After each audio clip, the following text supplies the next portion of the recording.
শ্রী শ্রী তারুক ব্রহ্ম মহানাম যজ্ঞ অনুষ্ঠানের প্রারম্ভিকায় সপ্ত দিবস ব্যাপী অপ্রাকৃত গৌর গোবিন্দের তত্ত্ব সুধামৃত আস্বাদন করার মনোরথে অনুষ্ঠান মঞ্জুষায় আজ তৃতীয় রজনী, অগ্রহায়ণ মাস, মার্গশীর্ষ। গোবিন্দ গীতায় বলেছেন, আমি মাসের মাঝে অগ্রহায়ণ। অগ্রহায়ণ মাসের এই মহেন্দ্রক্ষণ আমাদের জীবনে অহৈতুকী কৃষ্ণ প্রেম ভক্তির বীজ চিত্তে বপন করবে। এই অভিলাষকে হৃদয়ে লালন করে আমরা সাধু সঙ্গে সাধু মুখে হরিকথা শ্রবণ করার আকিঞ্চনে এসেছি। যেটুকু সময় শ্রবণ করব কায় মনোবাক্যে শ্রদ্ধার সঙ্গে ভক্তি বড়ে। প্রণাম দিয়ে বসব, প্রণাম দিয়ে যাব। শুধু শ্রবণ করব তা নয়, চেষ্টা করব নিজেদের জীবনে আচরণেও আনতে, তাহলেই জীবন ধন্য হবে। গতকাল যে স্থলে ভগবানের কথার বিশ্রাম টেনেছিলাম, আজ সেখান থেকেই পুনরায় শ্রবণ করব। তবে বিনম্র প্রার্থনা, যখন ভগবানের কথা শুরু হয়ে যাবে আমরা কোনো কোলাহল করব না, আন কথা বলবো না। যদি আমার আন কথা উচ্চারণের কারণে কারো কর্ণে গোচরিত হয়ে শ্রবণে বিঘ্নতা আসে, যিনি এই কার্য করবেন তাকে সকল অপরাধ বহন করে বাড়ি যেতে হবে। কাজে সতর্ক বার্তা দিয়েছেন আচার্যগণ। সর্বপ্রথমে সাধু সঙ্গ যখন করব, বৈষ্ণব সঙ্গ যখন করব, আগে জেনে নিতে হবে বৈষ্ণব অপরাধ কি। সাধুর সেবা যখন করব, আগে জেনে নিতে হবে সেবা অপরাধ কি। ধাম পরিক্রমায় যাব, জেনে নিতে হবে ধাম অপরাধ কি। হরিনাম করব, জেনে নিতে হবে নাম অপরাধ কি। অপরাধ সম্বন্ধে যদি ধারণা না থাকে তাহলে অপরাধ হবে। আমরা শ্রবণ করতে গিয়ে অপরাধ করব, হরিনাম করতে গিয়ে অপরাধ করব, উপবেশন করতে অপরাধ করব, তীর্থ পরিক্রমায় গিয়ে অপরাধ করব। এজন্য এসেছি ভগবানের কথা শ্রবণ করার জন্য।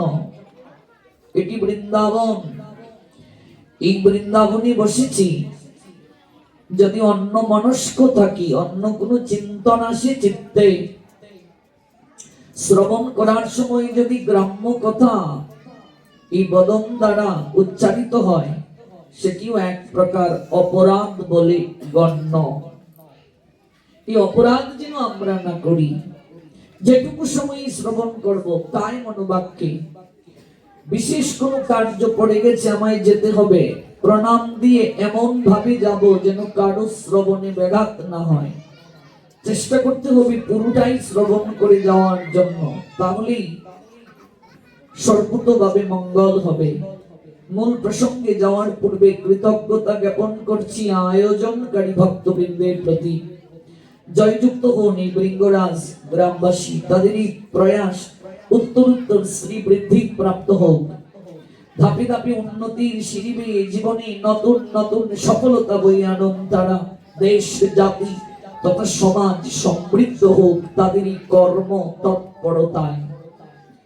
ইন্টারনেটের কল্যাণী যারা আছেন আমাদের সঙ্গে, দেশ দেশের বাহির থেকে যুক্ত হয়েছেন যারা এই মুহূর্তে, এবং পরবর্তীতে ইউটিউবের কল্যাণী যারা এই পুরো প্রোগ্রামটি দেখবেন, কর্ণ দ্বারা শ্রবণ করবেন, প্রত্যেকেই জয় যুক্ত হন।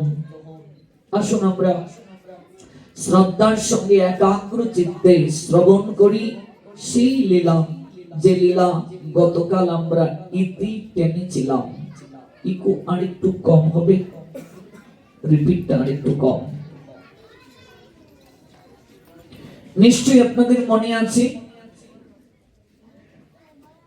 জাহ্নবা দেবী অর্থাৎ পুরুষোত্তম দাসের ঘরণী,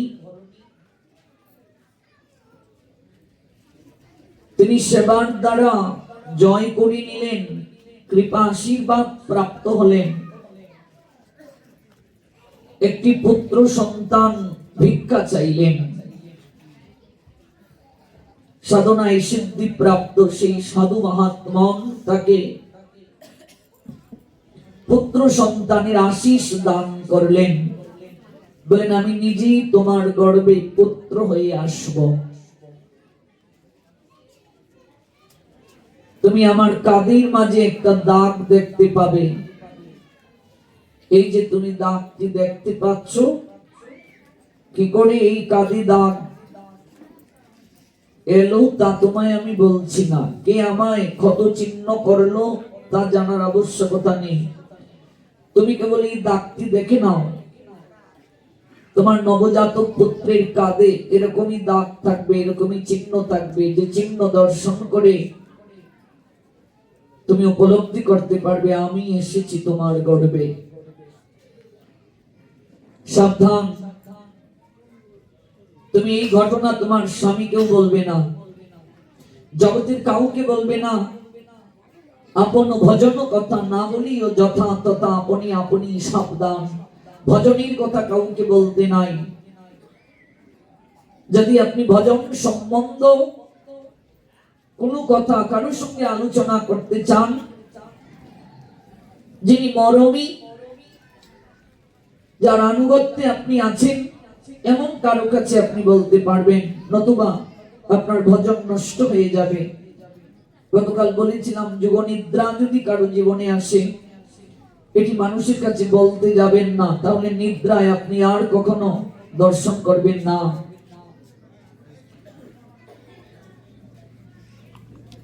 আপনি প্রায়শই যোগ নিদ্রা প্রাপ্ত হন, অর্থাৎ স্বপ্নে গুরু বৈষ্ণব দর্শন করেন, ভগবানের লীলা দর্শন করেন, ধাম তীর্থ দর্শন করেন, এটা ভালো লক্ষণ। ব্রাহ্ম মুহূর্তে আপনার ঘুম ভেঙে যায়, আপনা থেকেই 3টার পর যদি আপনার ঘুম ভেঙে যায়, আপনা থেকেই ঘুম ভেঙে যায়, বুঝতে হবে ভগবান আপনাকে সতর্ক বার্তা দিচ্ছেন, একটা বিশেষ সতর্ক বার্তা আপনাকে দিচ্ছেন। যদি 1-2 দিন হয় সেটি নয়, যদি বারংবার অনুরূপ কার্য হয়, বুঝতে হবে ভগবান আপনাকে দিয়ে কিছু করাতে চান, সতর্ক বার্তা দিচ্ছেন ভগবান। আপনি অপরাধ করবেন না, যদি অপরাধ করেন তাহলে আর দর্শন হবে না আপনার জীবনে। রূপ গোস্বামী পাদ তার প্রমাণ। রূপ গোস্বামী পাদ ধ্যানের মাধ্যমে প্রতিদিন রাধা গোবিন্দের অবৈতুকী লীলা দর্শন করেন বৃন্দাবনে। একদিন তিনি চক্ষু মুদ্রিত করে রাই কানুর ধ্যান করছেন, হঠাৎ তিনি অবলোকন করছেন খেলি কদম্ব বৃক্ষের ডালে উঠে গোবিন্দ চরণ দ্বারা ওই খেলি কদম্ব বৃক্ষের ডালটাকে একটু নুইয়ে দিলেন। রাধারানী ওই কদম্ব বৃক্ষের ডালটি যখন ধরেছেন,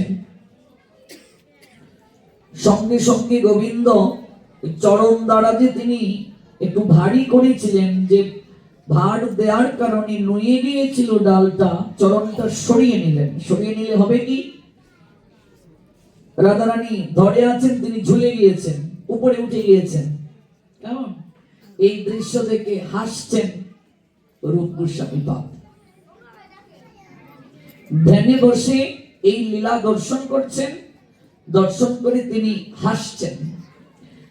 আর পাশ দিয়ে একজন বৈষ্ণব যাচ্ছেন, ওই বৈষ্ণব খুঁড়িয়ে খুঁড়িয়ে হাঁটেন। মনে রাখবেন, কোন সাধুকে, কোন বৈষ্ণবকে তার দেহ দ্বারা নির্বাচন করবেন না, এটি এক প্রকার অপরাধ বলে গণ্য। কাউকে দেহ দ্বারা নির্বাচন করা উচিত নয়। কোন বংশে তিনি জন্ম নিয়েছেন তার দ্বারা সাধু নির্ণয় হয় না, বৈষ্ণব নির্ণয় হয় না। শারীরিক গঠন কেমন তা দ্বারা সাধু নির্ণয় হয় না, তার দ্বারা বৈষ্ণব নির্ণয় হয় না। শরীরের অঙ্গ প্রত্যঙ্গ অপূর্ণ, এ নিয়ে কখনো সাধু নির্ণয় হয় না, বৈষ্ণব নির্ণয় হয় না। কোন কুলে জন্ম নিলেন তা দিয়েও কখনো সাধু বৈষ্ণব নির্ণয় হয় না। চৈতন্য ভাগবতে ছিল বৃন্দাবন দাস ঠাকুর বললেন, জাতিকুল সব নিরর্থক বুঝাইতে জন্মিলেন নিচু কুলে হরিদাস প্রভুর আজ্ঞাতে। অধম কুলেতেও যদি বিষ্ণু ভক্ত হয়, তথাপি সেই সে পূজ্য সর্বশাস্ত্রে কয়। অধম কুলেতেও যদি কেউ বিষ্ণু ভক্ত হয়, কৃষ্ণ ভক্ত হয়, সেই সে পরম পূজ্য, পরম মানে শ্রেষ্ঠ, সর্বশাস্ত্রে কয়। সর্বশাস্ত্র ফুকারিয়া বলছেন তিনি পরম পূজ্য। উত্তম কুলেতে জন্মি শ্রীকৃষ্ণ না ভজে, জন্ম নিয়েছে উত্তম কুলে, ব্রাহ্মণ কুলে, কিন্তু কৃষ্ণ ভজন করছে না। উত্তম কুলেতে জন্মি শ্রীকৃষ্ণ না ভজে, কুলে তার কি করিবে নরকেতে মজবে। অর্থাৎ কৃষ্ণ ভজন যদি না করে তাহলে সেই কুল তাকে রক্ষা করতে পারবে না। কুল মানে বংশ, কুল তাকে রক্ষা করতে পারবে না। কুলের গৌরব করোনা ভাই, ও কুলে যেদিন হারিয়ে যাবে সেদিন কুল তোমায় রক্ষা করতে পারবে না। এই সব বেদ বাক্য সাক্ষী দেখাইতে জন্মিলেন হরিদাস অধম কুলেতে। প্রহ্লাদ যে হেন দৈত্য কপি হনুমান, এই মতো হরিদাস নিচ জাতি নাম। প্রহ্লাদ কোন কুলে জন্ম নিলেন? অসুর কুলে। হনুমান কোন কুলে জন্ম নিলেন? বানর কুলে। অথচ সর্বশ্রেষ্ঠ আসন প্রাপ্ত হলেন। আপনার জন্মটা কোথায় হলো তা মুখ্য নয়, মুখ্য হলো আপনি কি কার্য সম্পাদন করছেন। আপনার শারীরিক গঠন কেমন সেটি মুখ্য নয়, মুখ্য হলো আপনি কতটা ভজন করছেন। যেই ভজে সেই বড়, অভক্তহীন ছাড়। কৃষ্ণ ভজনে নাই জাতি কুলাদি বিচার। এই জন্য হরিদাস ঠাকুরকে বলেছিলেন, গৌর হরি তোমার স্পর্শী আমি হরিদাস পবিত্র হইতে। ভগবান বলছেন তোমাকে আমি স্পর্শ করি আমি নিজে পবিত্র হওয়ার জন্য। ভগবান বলছেন যে হরিদাস যবন কুলে ম্লেচ্ছ কুলে লালিত পালিত, যবনের অন্ন গ্রহণ করেছেন, অথচ তাকে বলছেন তোমায় স্পর্শী আমি পবিত্র হইতে। আমি তোমাকে স্পর্শ করছি নিজে পবিত্র হওয়ার জন্য। গৌর হরি আচরণ করে জগৎ জীবকে এই অবৈতিক শিক্ষা প্রদান করছেন। এই জন্য শরীর গঠন দ্বারা সাধু নির্ণয় করবেন না। কারো হাত আছে কিনা, কারো পা আছে কিনা, কারো চোখের চাহনি ঠিক কিনা, কেউ কর্ণে শুনে কিনা, এগুলো দ্বারা কখনো সাধু নির্ণয় হয় না, বৈষ্ণব নির্ণয় হয় না। রূপ গোস্বামী পাদ বলে দিলেন উপদেশ অমৃত নামক গ্রন্থে, বৈষ্ণবটি কখনো জাতি বুদ্ধি বিচার করবে না। দেহ বুদ্ধি নিয়ে, দেহাত্ম চিন্তায়, দেহ পূর্ণ না অপূর্ণ, অঙ্গ প্রত্যঙ্গ পূর্ণ না অপূর্ণ, এই নিয়ে সাধু নির্বাচন করবে না, আলোচনা করবে না, তাহলে অপরাধ হয়ে যাবে। রূপ গোস্বামী পাদ তিনি লীলা দর্শন করে হাসছেন। পাশ দিয়ে যে বৈষ্ণব যাচ্ছেন তিনি খুঁড়িয়ে খুঁড়িয়ে হাঁটেন। তিনি ভাবলেন আহা, রূপ আমায় দেখে হাসছে, আমাকে দেখে হাসছে। আমি যে ভালো করে হাঁটতে পারি না, আমি যে বাঁকা হয়ে হাঁটি, খুঁড়িয়ে খুঁড়িয়ে হাঁটি, আমায় দেখে হাসছে। অপরাধ হয়ে গেল রূপ গোস্বামী পাদের, সর গোস্বামী পাদের অন্যতম গোস্বামী। তিনি জানেনই না, অজান্তে অপরাধ হয়ে গেছে। অজান্তে অপরাধ হয়ে যায়। দেখুন, পাপের ক্ষমা আছে, অপরাধের ক্ষমা নাই। অজান্তে অপরাধ হয়ে গেছে। পরদিন থেকে রূপ গোস্বামী পাদ ধ্যানে বসছেন। কিন্তু তিনি আর লীলা দর্শন করতে পারছেন না। এমনকি নিদ্রা, যুব নিদ্রা হয় না, নিদ্রা কালে তিনি লীলা দর্শন করেন না, ধ্যানে বসেন, প্রায় কানুর লীলা দর্শন হয় না। কাঁদতে কাঁদতে রূপ গোস্বামী পাদ জ্যেষ্ঠ ভ্রাতা সনাতন গোস্বামী পাদের কাছে গেলেন, দাদা আমি তো আর লীলা দর্শন করতে পারছি না, আমার বড় দুঃখ। কেউ যদি কৃষ্ণ ভজন থেকে দূরে সরে যায়, কৃষ্ণ কৃপা প্রাপ্তির পর, গুরু বৈষ্ণব কৃপা প্রাপ্তির পর যদি কেউ দূরে সরে যায় তার কর্মফলের দ্বারা, এর থেকে অনুশোচনা, এর থেকে প্রায়শ্চিত্ত আর জীবনে বড় কিছু হতে পারে না, কষ্ট বড় কিছু হতে পারে না। কাঁদতে কাঁদতে সনাতনকে জড়িয়ে ধরে বলছেন, দাদা আমি লীলা দর্শন করতে পারছি না, আমার খুব কষ্ট হচ্ছে, এই প্রাণ আমি আর ধরে রাখতে চাই না, আমি রাই কানুর আর অহৈতুকী লীলা দর্শন করতে পারছি না। সনাতন গোস্বামী বললেন, ভাই স্মরণ করে দেখো তুমি কোনো অপরাধ করেছো কিনা, তুমি কোন সাধুর চরণে অপরাধ করেছো কি, বৈষ্ণব চরণে কোনো অপরাধ করেছো কি?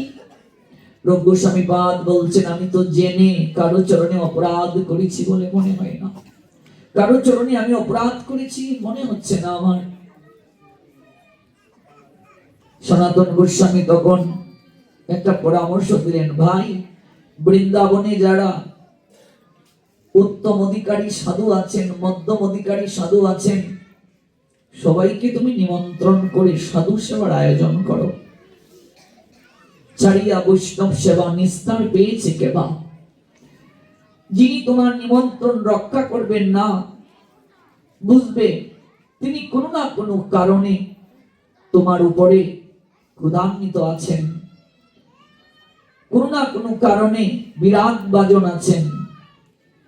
রূপ গোস্বামী পাদ সবাইকে নিমন্ত্রণ করলেন বৈষ্ণব সেবার জন্য। যে বৈষ্ণব খুঁড়িয়ে খুঁড়িয়ে হাঁটেন, একটু বাঁকা হয়ে হাঁটেন, শরীরে অপূর্ণতা আছে, তিনি এলেন না, তিনি এলেন না। রূপ গোস্বামী পাদ কুটিরে গিয়ে সাষ্টাঙ্গে প্রণতি নিবেদন করে বললেন, আপনি আমার আমন্ত্রণ রক্ষা করলেন না কেন?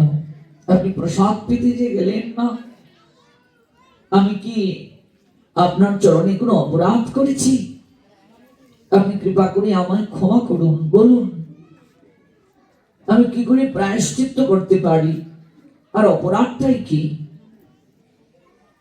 বৈষ্ণবজি বলে উঠলেন, আমি জন্মগত দিক থেকেই অপূর্ণ, শরীরে খুঁড়িয়ে খুঁড়িয়ে হাঁটি,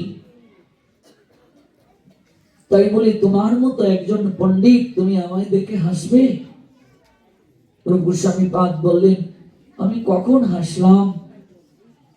এই যে সেদিন তুমি ধ্যানরত অবস্থায় ছিলে আর আমি এদিকে হেঁটে হেঁটে যাচ্ছি, তখন তুমি আমারই হাঁটা দেখে হাসলে। রূপ গোস্বামী পাদকে দেখে বলছেন, হে বৈষ্ণব ঠাকুর, আমি তো রাই কানুর লীলা দর্শন করে কাঁদছিলাম, আমি আপনাকে দর্শন করিনি, আমি আপনাকে দর্শন করে হাসিনি। সঙ্গে সঙ্গে রূপ গোস্বামী পাদ লুটিয়ে পড়লেন বৈষ্ণব ঠাকুরের চরণে, তিনিও লুটিয়ে পড়লেন বৈষ্ণব ঠাকুরের চরণে, একে অপরের চরণ ধুলি মস্তকে লেপন করলেন, অঙ্গে মাখলেন, আর বৈষ্ণব অপরাধ থেকে মুক্ত হয়ে গেলেন। দেখুন, না জেনেও আমরা কত অপরাধ করছি। হরিনামে আমার হঠাৎ করে রুচি কমে গেল।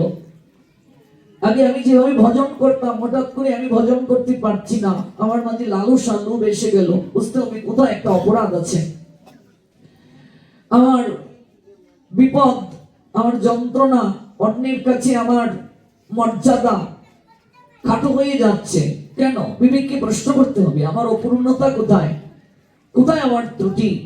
দোষ কারো নয়, দোষ নিজের। আমার দোষটা কোথায়? আমার বিবেককে প্রশ্ন করতে হবে, আমার কোথায় ত্রুটি আছে, এই ত্রুটিটা আমাকে দূর করতে হবে, আমাকে পরিশুদ্ধ করতে হবে। সাধু যদি কাউকে শাসন করেন, এটা আমার মঙ্গলের জন্য। গুরুদেব যদি আমাকে শাসন করেন, এটা আমার মঙ্গলের জন্য। বৈষ্ণব যদি কাউকে শাসন করেন, এটা আমার মঙ্গলের জন্য।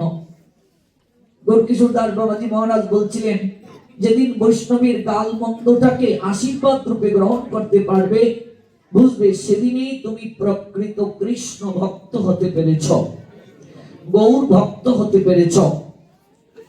নিন্দা স্তুতিতে যেদিন সমভাব থাকবে, সেদিন তুমি কৃষ্ণের যথার্থ ভক্ত হতে পেরেছ। কারণ ভগবান বলছেন, সে আমার প্রিয় যে নিন্দা স্তুতিতে সমান।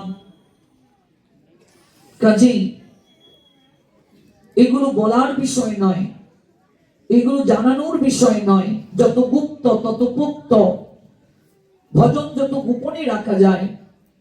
দুঃখের কথা কার কাছে জানাবো? গোবিন্দের কাছে। তোমার চরণে আসিয়াছি আমি, জানাবো দুঃখের কথা। আমি আমার দুঃখের কথা তোমাকে জানাবো। ভুলিয়া তোমারে সংসারে আসিয়া পেয়ে নানা বিধ ব্যথা, তোমার চরণে আসিয়াছি আমি, জানাবো দুঃখের কথা। দুঃখের কথাটা আমি আমার গৌরহরির চরণে জানাবো। তিনি মর্যাদা দিতে পারেন, মুহূর্তের মাঝে মর্যাদা কেড়ে নিতে পারেন। তিনি স্থান দিতে পারেন, স্থান কেড়ে নিতে পারেন। তিনি সর্বেশ্বর্বা, তিনি সবকিছু।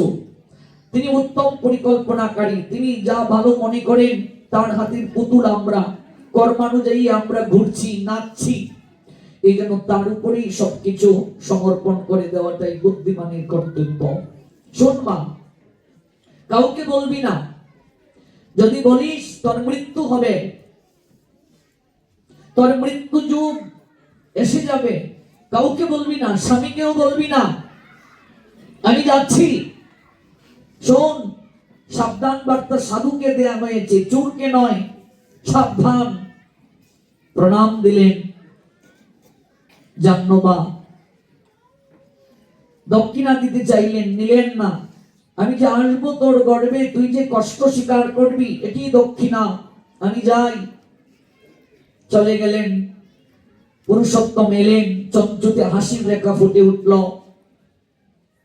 যথাসময়ে স্বামী স্ত্রীর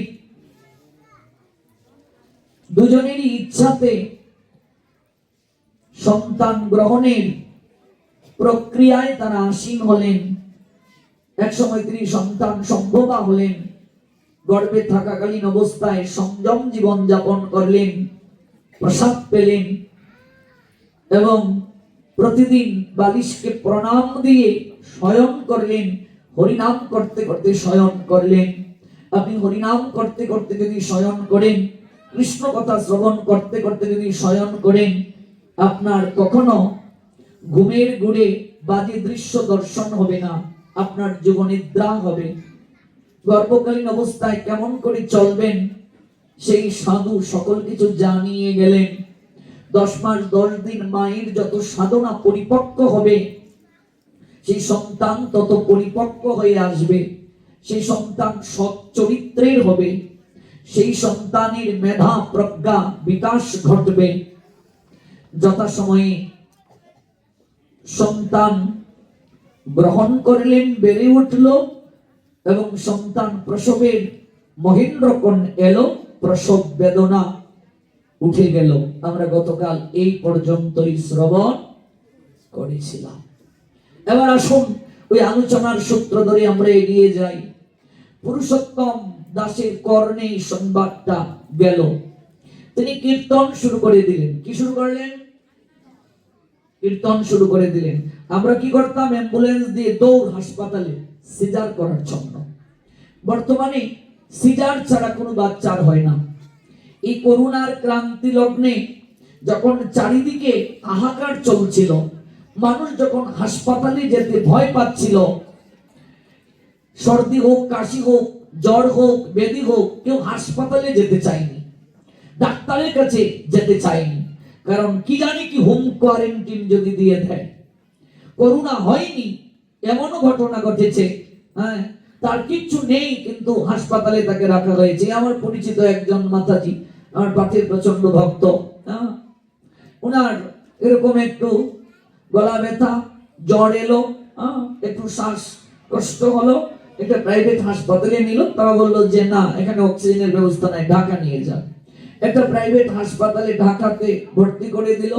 তিনি বলছেন আমি সুস্থ, আমার সমস্যা নেই, আমায় ছেড়ে দিন। না, হোম কোয়ারেন্টাইনে থাকতে হবে, 15 দিন থাকতে হবে, বেডের ভাড়া এত।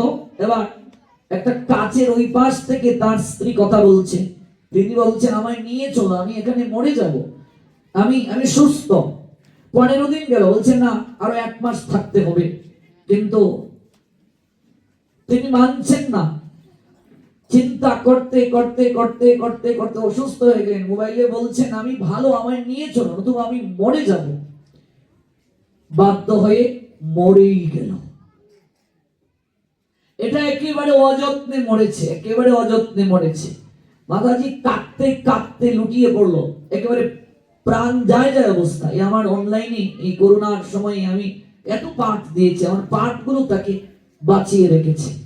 করোনার পর যখন আমি পাঠে গেলাম, হঠাৎ দেখি সাদা শাড়ি, দৌড়ে এসে আমায় জড়িয়ে ধরছে পুত্রের মতো দেখে। বাবা, আমি বলছি মাসিমা তোমার এরকম পোশাক কি? কাঁদতে কাঁদতে বলছে এই ঘটনা আমার চোখের সামনে, তোমার মেয়ে মারা গেল, আমার এইদিকে হাত আমি দিয়েছি, ওই দিকে হাত দিয়েছে, এই 5টা আঙ্গুলি, ওই দিকে 5টা আঙ্গুলি, মাঝখানে একটা কাজ স্পর্শ করতে পারিনি। এই দুঃখ আমি জীবনে ভুলবো না।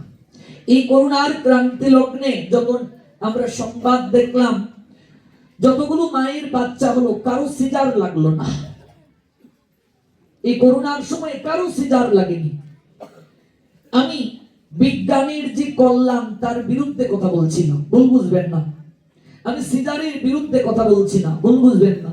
বিজ্ঞানের যে কল্যাণ, বিজ্ঞানের যে অবদান, এটি আমাদের জীবনে অবশ্যই প্রয়োজন আছে। আপনি কর্ম করার আগেই যদি ফলের চিন্তা করেন, গীতা এটিকে সম্পূর্ণ রূপে নিষেধ করেছেন।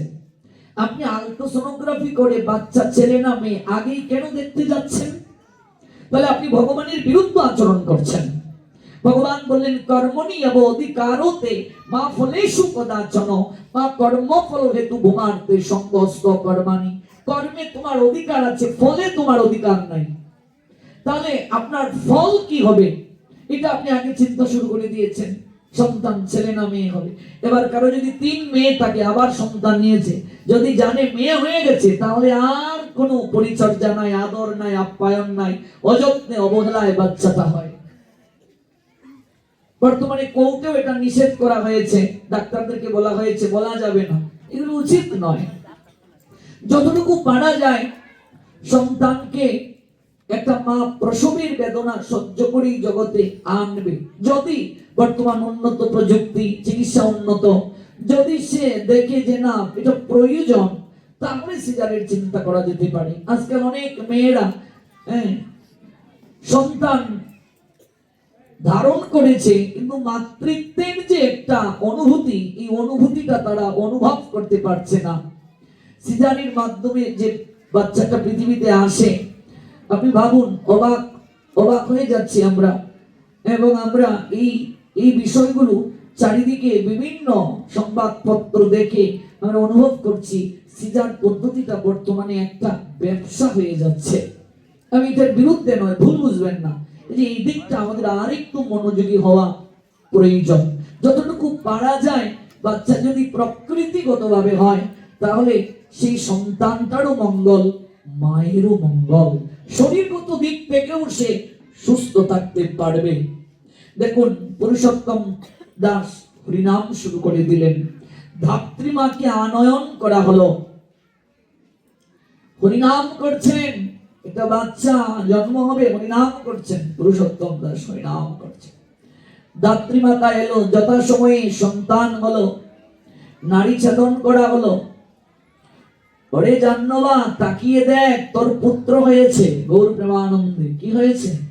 পুত্র হয়েছে, তাকিয়ে দেখ। আহা কি সুন্দর গাত্রবর্ণ গো, আহা কি সুন্দর গাত্রবর্ণ, তাকিয়ে দেখ। কিন্তু এই কাদের মাঝে একটা ক্ষত চিহ্ন কিসের রে জাহ্নবা? একটু তাকিয়ে দেখ তো, কাদের মাঝে একটা ক্ষত চিহ্ন দেখা যাচ্ছে। জাহ্নবা তাকালেন পুত্রের মুখের দিকে।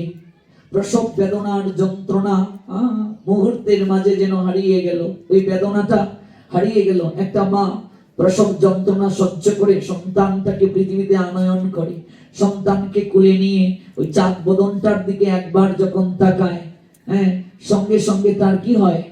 সঙ্গে সঙ্গে তার সকল যন্ত্রণার অবসান হয়ে যায়, সঙ্গে সঙ্গে সকল কষ্টের তার অবসান হয়ে যায়। এটি হচ্ছে সবচেয়ে বড় প্রাপ্তি একটা মায়ের জীবনে। এর থেকে বড় প্রাপ্তি কিছু হতে পারে না। একটা মায়ের জীবনে এর থেকে সর্বোৎকৃষ্ট প্রাপ্তি হতে পারে না। জীবনের পূর্ণতা এর থেকে কিছু হতে পারে না। একটু জাহ্নবী মুস্কি হাসলেন, ওই ক্ষতটার দিকে তাকিয়ে মুস্কি হাসলেন। দাত্রী বললেন, কি রে, তুই ক্ষতের দিকে তাকিয়ে মুস্কি হাসলে কেন? না, এমনিতেই হাসলাম। না না না, এই হাসির পিছনে নিশ্চয়ই কোনো কারণ আছে, তুই হাসলি কেন? না তো, বললাম এমনিতেই। এদিন আর কিছু বললেন না। পিতা পুরুষোত্তম পুত্রটাকে কোলে তুলে নিলেন। আহা, একেবারে চিত্তটা আনন্দে আত্মহারা হয়ে গেল। একটা পুরুষ যখন পিতা হয়, সর্বপ্রথম যখন একটা পুরুষ সন্তানকে কোলে নেয়, সর্বপ্রথম যখন তার পিতৃত্ব পূর্ণতা হয়, বাৎসল্য প্রেম আস্বাদন করে, আহা, এর থেকে জীবনে বড় প্রাপ্তি আর কিচ্ছু হতে পারে না। কাঁদলেন তিনি। সন্তানের কর্ণে কি দিলেন? কৃষ্ণ নাম দিলেন। কৃষ্ণ নাম মধু, যে পেয়েছে নামের মিঠা, সে কি অন্য মিঠা চায়? আমরা কি বলি? একটু মধু নিয়ে আসো, মধু নিয়ে আসো। কি গো, তোমার মা আতুর করে তোমাকে মধু দেয়নি? হ্যাঁ, মুখের কথার মাঝে একটুও মধু নেই, মিষ্টি নেই, বলি কিনা আমরা? হ্যাঁ, কর্ণে কি দিলেন? কৃষ্ণ নাম। কৃষ্ণ নামের থেকে মধু জগতে আর কিছু হতে পারে না। এই জন্য বলছেন, যে পেয়েছে নামের মিঠা, সে কি অন্য মিঠা চায়? জগাই বলে, শোন রে মাধাই বাই, কাল শুনেছি ওই হরির নাম, লাগলো বিষের নিয়ায়। ভাই রে, আজ কেন নাম মিঠা লাগে রে, এমন মধুমাখা হরি নাম কবু শুনি নাই। পুত্রটাকে কুলে নিয়ে দেখলেন কাদের মাঝে একটা ক্ষত চিহ্ন। কোদাল দিয়ে কূপ দিলে যেভাবে আড়াআড়ি একটা চিহ্ন হয়, এরকম একটা ক্ষত চিহ্ন। আহা, এই ক্ষত চিহ্ন এটা কেন? কৌতূহল থেকে গেল।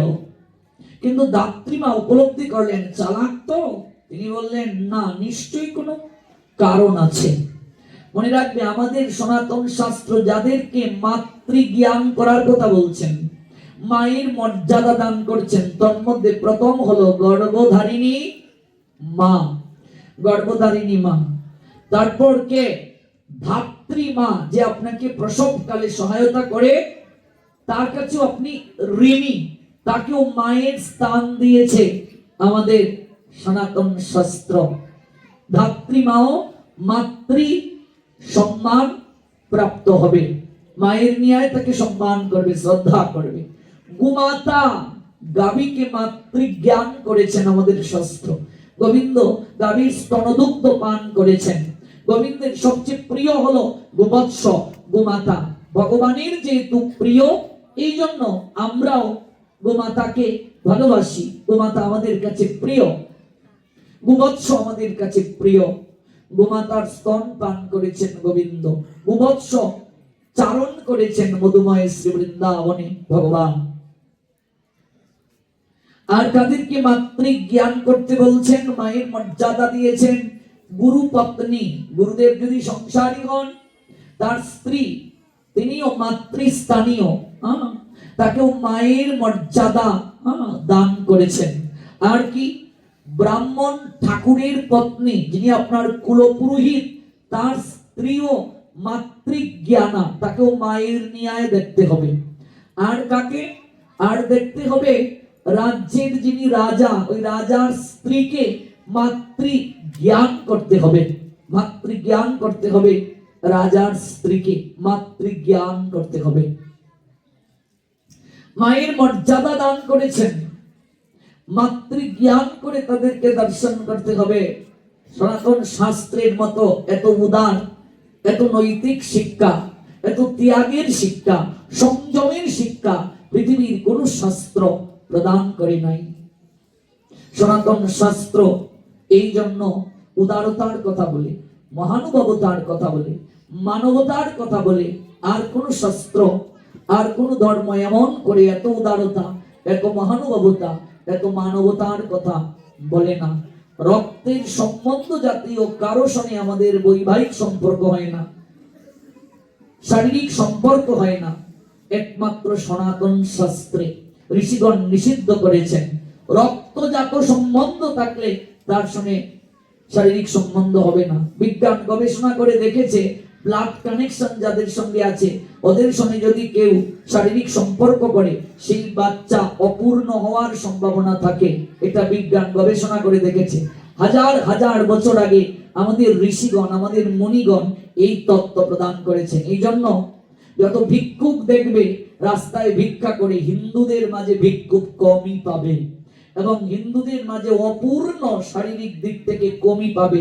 আমরা গ্রহণ মেনে চলি, আমরা তিথি মেনে চলি, আমরা নক্ষত্র মেনে চলি, আমরা রক্তজাত সম্বন্ধ কাউকে বিয়ে করি না, তাদের সঙ্গে আমরা শরীরগত সম্বন্ধ করি না। আমাদের শাস্ত্র সংযমের শিক্ষা প্রদান করে, মহানুভবতার শিক্ষা প্রদান করে, উদারতার শিক্ষা প্রদান করে। আমার শাস্ত্র নারীকে দেবীর মর্যাদা প্রদান করেছে। ধাত্রীমা তিনিও মাতৃসম্ভবা, মাতৃস্থানীয়, তাকেও মাতৃজ্ঞান করার কথা বলা হয়েছে। সন্তানের বয়স যখন 11, ধাত্রী আবার এলেন, হেরে যান বা সত্যি করে বলতো, তুই যে সেদিন মুস্কি হাসলে, এই হাসির রহস্যটা কি?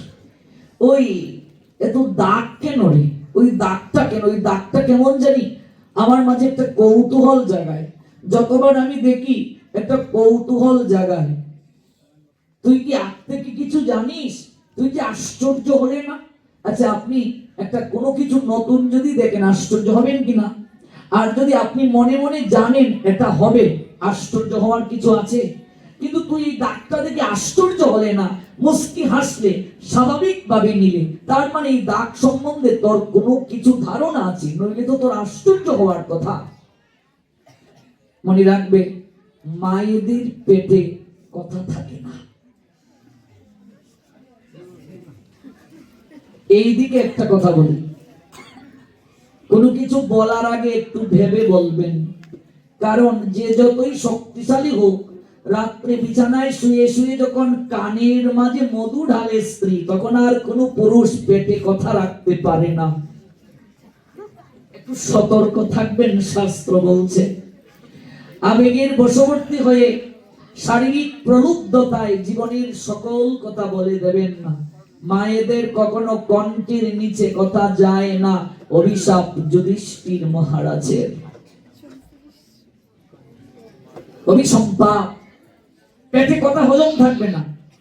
শুনেছিস রে শিউলির মা? ঘটনাটা কি?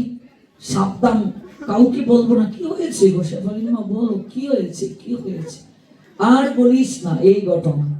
এবার শিউলির মা গিয়ে বলছে, শ্যামলির মা জানিস ঘটনাটা কি হয়েছে? সাবধান গো, আমাকে বলেছিল কাউকে না বলতে, তুই আমার আপনার জন, তাই বলে ফেললাম। তুই কাউকে বলিস না কিন্তু, কাউকে বলিস না। কখনো পেটে কথা হজম থাকবে, এটা ভুল নাকি গো? ঠিক বলছে, পেটে কথা হজম থাকে, কিন্তু সহনশীলতার দিক থেকে নারী এগিয়ে, পুরুষের থেকেও নারী এগিয়ে, কিন্তু ওরা কথা হজম করতে পারবে না।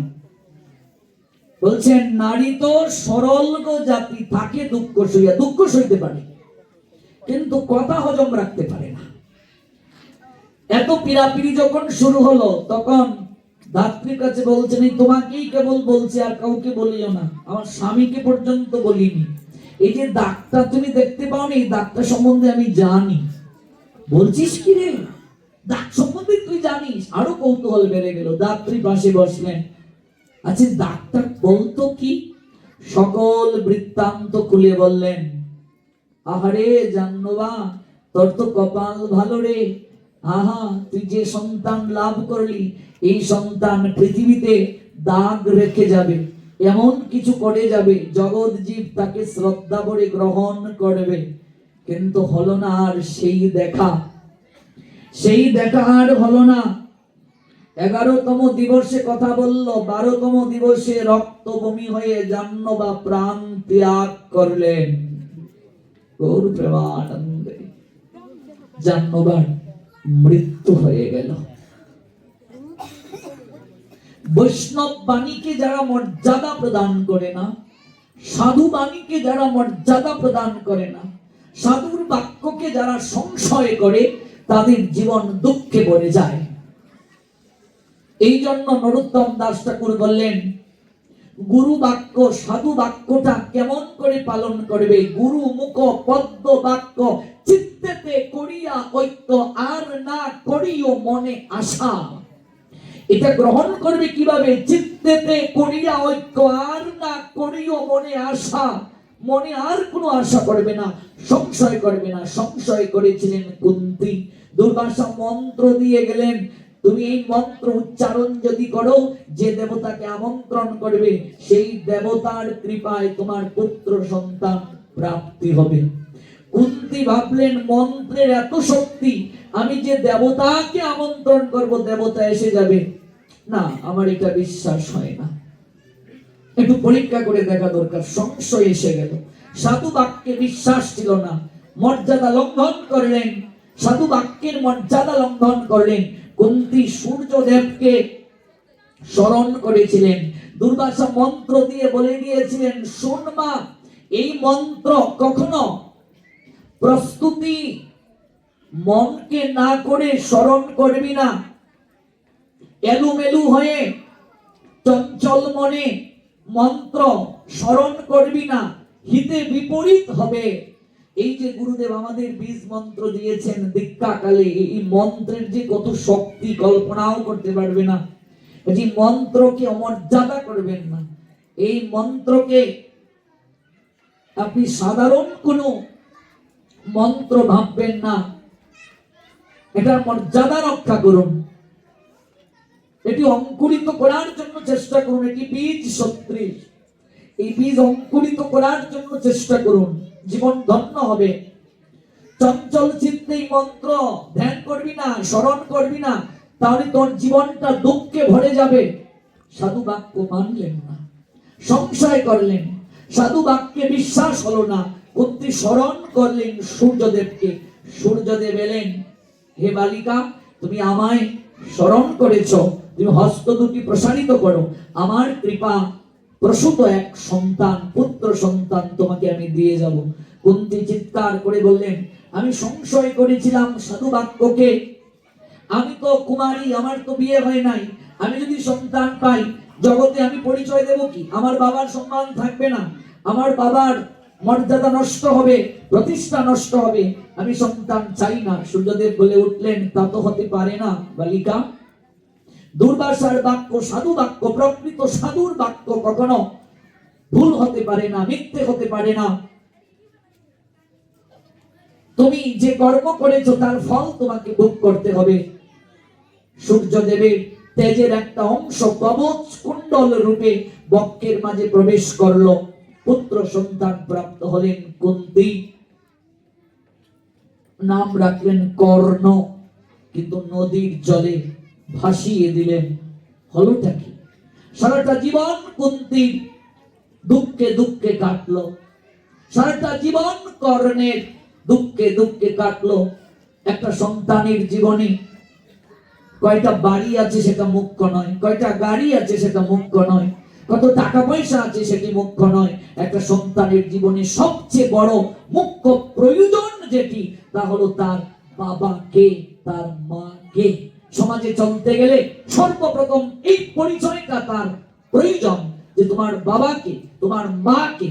যার বাবা পরিচয় নাই, মায়ের পরিচয় নাই, বেওয়ারিশ যে, সেই সন্তানের মতো দুঃখী জগৎ সংসারে আর কেউ হতে পারে না। একটা পরিচয় সন্তানের জীবনে সবচেয়ে বড় প্রয়োজন। আমার বাবাকে, আপনার বাবাকে এই জগৎ সংসারে কেউ বলতে পারবে না, একমাত্র বলতে পারবে আমার মা। আমার মাই তো বলতে পারবে আমার বাবাকে, নাকি না কেউ বলতে পারবে? একমাত্র মাই বলতে পারবে বাবাকে। বাসুদেব শ্রী গোবিন্দ এটাই বলেছিলেন, যাও রাধেয় তুমি যে অধীরত আর রাধা মায়ের সন্তান বলে নিজেকে সারাটা জীবন রাখলে না, তুমিও কন্তেয় কুন্তির পুত্র। একটা সন্তানের পিতৃ পরিচয় মা ছাড়া কেউ বলতে পারে না। যাও তুমি কুন্তিকে প্রশ্নগুলো বিয়ে করো। যুদ্ধের পূর্বে বলেছিলেন যে অর্জুনকে বধ করার জন্য সারা জীবন সংকল্প করলেন, যুদ্ধের আগে জানলেন সেই তার মায়ের পেটের ভাই হয়। ভাবা যায় কতটা যন্ত্রণা, ভাবুন তো, কতটা কষ্ট ভাবুন তো। শত্রু তার ভাই, কার জন্য এত কিছু হলো? সাধু বাক্যে অবিশ্বাস করার কারণে, মন্ত্রের অমর্যাদা করার কারণে, সাধু বাক্যকে গ্রহণ না করার কারণে আজকে তাই হলো। জাহ্নবীরও মৃত্যু হয়ে গেল। 12তম দিবসে মৃত্যু হলো। সন্তান পাশে আছে শুয়ে, মা মরে গেছে। ভাবুন তো কত দুর্ভাগা সন্তানটা। হাত পা নাড়াচ্ছে, কাঁদছে, মায়ের কানে যাচ্ছে না। দেখেছেন কদিন আগের ঘটনা, নলকূপের ভেতরে পড়ে গেছে সন্তান। ভাবা যায়, কল্পনা করা যায়? কত ফুট ভাবা যায়, কল্পনা করা যায়? মা বলছে এই ঠান্ডার মাঝে আমার সন্তানটা নিচে আছে, মা মা বলে কাঁদছে অন্ধকারের মাঝে 37 ঘন্টা। ভাবা যায়, কল্পনা করা যায়? ফায়ার সার্ভিসের টিম এলো, উদ্ধার করলো, সন্তানটাকে বাঁচাতে পারলো না। ভাবা যায়, কল্পনা করা যায়, অনুভব করা যায়? মা দেখতে পাচ্ছে কিন্তু জড়িয়ে ধরতে পারছে না। সন্তান কাঁদছে কিন্তু মা কিচ্ছু করতে পারছে না। এই জায়গায় সন্তান কাঁদছে, মাও কিচ্ছু করতে পারছে না, কারণ মা মরে গেছে, মরে গেল। সংবাদটা পৌঁছলো নিত্যানন্দ প্রভুর কর্ণে। নিত্যানন্দ প্রভু তখন খড়দহে, খড়দহটা কোথায়? ওই যে কলকাতায়, ওই পানিহাটি রাঘব ভবন থেকে বেশি দূর নয়। খড়দহে নিত্যানন্দ প্রভু সেখানে অবস্থান করছেন। নিত্যানন্দ প্রভুর আবির্ভাব স্থান কোথায়? বীরভূমের এক চক্রা। পরবর্তীতে খড়দহে এসে বসতি নির্মাণ করেন। সংবাদটা নিত্যানন্দ প্রভুর কানে গেল। নিত্যানন্দ প্রভু তার স্ত্রী জাহ্নবা দেবী অর্থাৎ জাহ্নবা মাতার কাছে সংবাদটা পৌঁছে দিলেন। কারণ আমরা জেনেছি জাহ্নবা আর নিত্যানন্দ প্রভুর স্ত্রী জাহ্নবা দেবী কি হয়? সই হয়, সখী, প্রাণের সখী তারা। সংবাদটা গেল, তিনি অশ্রু বিসর্জন করলেন, তার সখী আর জগতে নাই। তিনি নিত্যানন্দ প্রভুকে বললেন, যাও তুমি সন্তানটাকে কুলে তুলে নিয়ে আসো। আমার সই চলে গেছে, তাতে কি হয়েছে? আমি তো বেঁচে আছি। আমার প্রাণের সইয়ের সন্তানটাকে আমি নিজের সন্তানের মতো মানুষ করব। যাও নিয়ে আসো, নিয়ে আসো। নিত্যানন্দ প্রভুকে পাঠালেন জাহ্নবা মাতা। খড়দহ থেকে আসলেন ওই সুখ সাগরে এলেন। নিত্যানন্দ প্রভু এসে চরণ রাখলেন। বুঝতে পারছেন তো ব্যাপারটা কি? আর সন্তানটার ভাগ্য কি ভাবা যায়? নিত্যানন্দ প্রভু এসে বললেন, সন্তানটাকে আমার কুলে দাও, আমার কুলে দাও। আশেপাশের লোকজন বলছেন, আরে তুমি অবধূত, আজকে এই জায়গায় কালকে ওই জায়গায়, এই জায়গায় হরিনাম করে পড়ে থাকো, ওই জায়গায় হরিনাম করে পড়ে থাকো, তুমি পুত্র সন্তান নিয়ে রাখবে কোথায়? ওর ভবিষ্যৎটা কি? বলে আমি নয়, ও মায়ের স্নেহ পাবে। আমার গরুণী জাহ্নবা তাকে সন্তান সম স্নেহ দেবে, মায়া দেবে, মমতা দেবে, আদর করবে। পুত্রটাকে কোলে নিয়ে চলে গেলেন। পুরুষোত্তম দাস দান করে দিলেন পুত্রটাকে। পুত্রটাকে নিয়ে জাহ্নবার কোলে দিলেন নিত্যানন্দ প্রভু। পুত্রকে কোলে নিয়ে জাহ্নবা কাঁদলেন। তার সখীর মুখচ্ছবিটা চোখের সামনে ভেসে উঠল। পুত্রটা কাঁদছে। জাহ্নবা বললেন, আজ থেকে আমি তোর নাম দিলাম কৃষ্ণদাস। পুত্রটার নাম দিলেন কৃষ্ণদাস। জাহ্নবা নিয়ে গেলেন তাকে বৃন্দাবনে। দেখুন, জীবনের পথ পরিবর্তন হয়ে গেল। সঙ্গটা জীবনে দরকার। সঙ্গ জীবনের সবচেয়ে বড় গুরুত্বপূর্ণ। আপনি কোথায় বসবেন সেটি মুখ্য কথা। আপনি কোথায় বসবেন, একটা উদাহরণ দিই, বিষয়টা পরিষ্কার হবে। কোন দোকানদার সে 1 কেজি চিনি ওজন করছে। বর্তমানে যে মিটার, ডিজিটাল মাপার যন্ত্র, তৎকালীন সময় তা ছিল না। দাঁড়িপাল্লা বুঝেন তো? 1 কেজি চিনি ওজন করে দিচ্ছে। এখন তো 1 কেজি ওজন প্যাকেটিং চিনি থাকে, আগে ওজন করে আনা হতো, আমরাও এনেছি ছোটবেলা। তো একটা মাছি যদি ওই চিনিটার মাঝে বসে, 1 কেজি চিনির মাঝে একটা মাছি বসেছে, 1 কেজি ওজনের কোনো তারতম্য হবে? কোনো পার্থক্য হবে? মাছিটা সরানোর দরকার আছে। কিন্তু একজন স্বর্ণকার যখন বাটকারা দিয়ে স্বর্ণ মাপবে, একটা বড় মাছি আম কাঁঠাল কাটলে যখন মাছি ভনভন করে বসে, এরকম একটা মাছি যদি স্বর্ণের পরিমাপের যন্ত্রের মাঝে বসে, ওজনের তারতম্য হবে কিনা? কথা বলুন, হবে কিনা?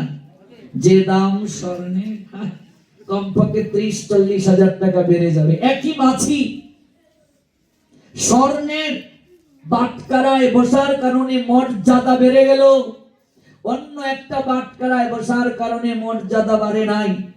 আপনি একই মানুষ, আপনি কার সঙ্গ করলেন, কোথায় বসলেন, সে অনুযায়ী আপনার মর্যাদা বেড়ে যাবে। এই মালা ভাগবতকে দিলেন, প্রসাদী মালা পরিয়ে দিলেন সাধুকে, কোন বৈষ্ণবের গলে। ওই মালাটা যদি এখন গলা থেকে খোলা হয়, যত্র তত্র ফেলা যাবে? সাধু প্রণাম দিয়ে সম্মানের সঙ্গে মালাটা রাখবে। কেউ যদি মালাটা নেই, মস্তকে স্পর্শ করবে, প্রণাম দেবে, মালাটা যথাযোগ্য স্থানে রাখবে, নতুবা জলে বিসর্জন দেবে। এই মালাটা যদি কোনো বেশ্যার গলায় পরিয়ে দেয়া হতো, এই মালাটা যদি আপনি আপনার প্রেমিকার গলায় পরিয়ে দিতেন, যতক্ষণ ওই মালার ফুলের সৌরভ থাকতো, সতেজতা থাকতো, ততক্ষণ রাখবে। সতেজতা যখন চলে যাবে, যত্র তত্র ফেলে দেবে কিনা? একই ফুলের মালা, কিন্তু ক্ষেত্র বিশেষে, পাত্র বিশেষে মর্যাদা বেড়ে গেল। একটা কামুক পুরুষ বাগানের পাশ দিয়ে যাচ্ছে, বাগানে সুন্দর একটা পুষ্প দেখছে, আহা রজনীগন্ধা পুষ্প, আহা গো, এই পুষ্পটা যদি আমার গণিকার খোঁপায় গুজে দিতে পারতাম, গণিকা মানে পতিতা, সে আমাকে আরো বেশি আদর করত। একটা প্রেমিক যাচ্ছে এইদিকে, বলছে আহা যদি এটি আমার প্রেমিকার চুলের খোঁপার মাঝে গুজে দিতে পারতাম, সে খুশি হয়ে আমাকে আরো আদর করত। একজন ভক্ত পাশ দিয়ে হেঁটে যাচ্ছে, ফুলটা দেখে বলছে আহা রজনীগন্ধা ফুলটা যদি আমার রাধারানীর চুলের খোঁপায় গুজে দিতে পারতাম। একই পুষ্প, মনোবৃত্তি এক একজনের এক এক রকম। আপনার মনোবৃত্তি কেমন? ওই মনোবৃত্তি হবে সঙ্গের প্রভাবে। যে যার সঙ্গ করে সে তার বর্ণ ধরে। আপনার সন্তান গাঁজাখুরের সঙ্গে চলে, আপনি একেবারে 100% নিশ্চিত থাকুন, একদিন না একদিন আপনার সন্তান গাঁজা খাবেই খাবে, গাঁজা খাবেই খাবে, গাঁজা খাবেই খাবে। বন্ধু বান্ধবের লগে একটা দুইটা টান, অর্ণব ভালো করে বুঝে রাখো, এরপর থেকে হয়ে গেল গাঞ্জা আমার প্রাণ। মদ কুড়ের সঙ্গে যদি সন্তান চলে, একদিন না একদিন মদ খাবেই খাবে। বিড়ি সিগারেটের যারা খায় ওদের সঙ্গে যদি চলে, একদিন না একদিন বিড়ি সিগারেট খাবেই খাবে। এগুলো আমি তরুণ প্রজন্ম যারা এখানে আছো, যুবক যুবতী সবাইকে বলছি, এগুলো শুনে রাখো। সঙ্গ দুষ্টি এমন, সাধুর সঙ্গে যদি আপনার সন্তান চলে, একদিন না একদিন আপনার সন্তান সাধু হবেই হবে, হতে বাধ্য। আজকাল বাপ মারা সাধুর সঙ্গে চললে তাদের মাথা ব্যথা শুরু হয়ে যায়, তাদের মনে দুঃখ এসে যায়, কষ্ট এসে যায়। কি রে শ্যামানন্দের মা, তোর ফুয়া যে বেশ দৌড়ছে রে, তোরা খাওয়াইতো না রে, তোর কপালে বউয়ের হাতে বাদ জুট না, বিয়া কর পাওয়ার শিকল পরাই দে। বিড়ি গেলে দুঃখ নাই, একদিন বকবে, কি করবো, খারাপ অভ্যাস করে ফেলছে, আমরা কি কমবো, কি সারে নাতে কি করতাম, শরীর লোকে ফিল্ডিং মারে, কি আর করা, বাইকা গেছে গা, কি আর করা, 2 দিন পরে বুইলা যায়, ও কি আর করবো। সাধু হলে দোষ, তুলসীর তলে জল দিলে দোষ, তুলসীর মালা গলায় দিলে দোষ, তিলক দিলে দোষ, সেই সকল বাপ মার স্থানীয় বৃদ্ধাশ্রমে হয়। সেই সকল বাপ মার গায়ে সন্তান হাত তুলে মুখে চুনকালি দেয়, ডাস্টবিনে ফেলে। এই জন্য সঙ্গটা খুবই দরকার। আপনার সন্তান কার সঙ্গে চলছে, মা বাবা হিসেবে আপনার দায়িত্ব পর্যবেক্ষণ করা। আপনার সন্তানের বন্ধু বান্ধব দেখলে আপনার সন্তানের ভবিষ্যৎ বলে দেওয়া যাবে। আপনি যদি ধৃতরাষ্ট্র হন, আপনি যদি গান্ধারী হন, আপনার জীবনে দুঃখ আছে। এই জন্য সন্তানকে সুহাগের সঙ্গে সঙ্গে এইটা খুব দরকার। যে বাপ মা সন্তানকে এইটা দিতে পারে না, ওই বাপ মা ব্যর্থ, ওই বাপ মা গান্ধারীর মতো মোহিত, ওই বাবা ধৃতরাষ্ট্রের মতো অন্ধ। দুর্যোধন যা ইচ্ছে তাই করেছে, গায়ে হাত তুলে নাই, পুত্রের মুখের দিকে তাকিয়ে একেবারে গলে গেছে। যার কারণে ধৃতরাষ্ট্রের পিতৃ পরিচয়টা কুলাঙ্গার পিতৃ পরিচয় থেকে গেল। ব্যর্থ বাবা সে, কামান্দ, মুহান্দ, স্নেহান্দ, বিষয়ে অন্ধ। পুত্র যা করেছে সব মেনে নিয়েছে, যা খুশি তাই করেছে, বাবা বাধা দেয় নাই, সংশোধন করায় নাই। যার কারণে ভ্রাতৃবধূর কাপড় বাপের সামনে টানার সাহস পায়। এটা একদিনে হয়ে গেছে, এই সাহসটা একদিনে হয়ে গেছে। ভাই বউয়ের কাপড় টানে বাপের সামনে, গুরুদেবের সামনে, এটা একদিনে হয়ে গেছে। ছোটবেলা থেকে যদি মুগুর দিত, এটাই ব্যাসদেব বলেছিলেন, তুমি ব্যর্থ বাবা হিসেবে, ব্যর্থ তুমি গান্ধারী মা হিসেবে, ব্যর্থ তুমি। তোমার সন্তান শকুনির সঙ্গে সঙ্গ করলো, একটা দিন সাবধান করেছো? তোমার ভাই শকুনি একটু একটু করে তোমার সন্তানের কানের মাঝে বিষ ঢেলে দিয়েছে, তুমি একদিন সচেতন করেছো? ভাইকে শাসন করেছো? শুদ্ধ সংস্কার তোমার ভাই দেয় নাই। দুর্যোধনের এখনো লম্পটের পশ্চাতে শকুনির অবদান আছে কি নেই? পুরোটাই তো শকুনির অবদান। এই জন্য আপনার সন্তান কার সঙ্গে চলছে, এটি আপনার দেখা দায়িত্ব। আপনার সন্তানের বন্ধু বান্ধব কেমন, এটা আপনার দেখা দায়িত্ব। আপনার সন্তানকে আপনি স্মার্ট মোবাইল দিয়েছেন, মা হিসেবে আপনার দায়িত্ব দেখা, তার মেসেঞ্জার চেক করা, হোয়াটসঅ্যাপ চেক করা, কার লগে সে ফিল্ডিং মারে এটা দেখা দরকার। নতুবা আপনার সন্তান আপনার মুখে চুনকালি দিয়ে যে কারো হাত ধরে চলে যাবে। কৌটের বারান্দায় মা মেয়ের পা ধরে কান্না করে, আর মেয়ে মাকে লাথি মেরে ছেলের হাত ধরে চলে গেছে। অথচ নিজের ধর্মে যদি স্বজাতি না হয় বিয়ে দেবে না, নাক ছিটকাবে, পাল পাল এক পাল না হলে বিয়ে হবে না, সূত্রধরের সঙ্গে সূত্রধর না হলে বিয়ে হবে না, রায়ের সঙ্গে রায় বিয়ে হবে না, শান লোকে শান না হলে বিয়ে হবে না। অথচ ধর্মান্তরিত হয়ে গেলে মা কান্দে, হায় কি করলাম রে। এই কুসংস্কার থেকে বের হয়ে আসো, সচেতন হও। হিন্দু মাত্রই বিয়ে দাও, নিজের স্বজাতি রক্ষা করো, স্বধর্ম রক্ষা করো। সন্তানকে শুদ্ধ সংস্কার দেওয়াটা দরকার। আমার সন্তান কার সঙ্গে চলে, এটা আমাকে সব সময় পর্যবেক্ষণ করতে হবে। জাহ্নবা দেবী নাম দিলেন কৃষ্ণদাস, নিয়ে গেলেন মধুময় শ্রী বৃন্দাবন ধামে। নিতাই গৌর সীতানাথ কুমার।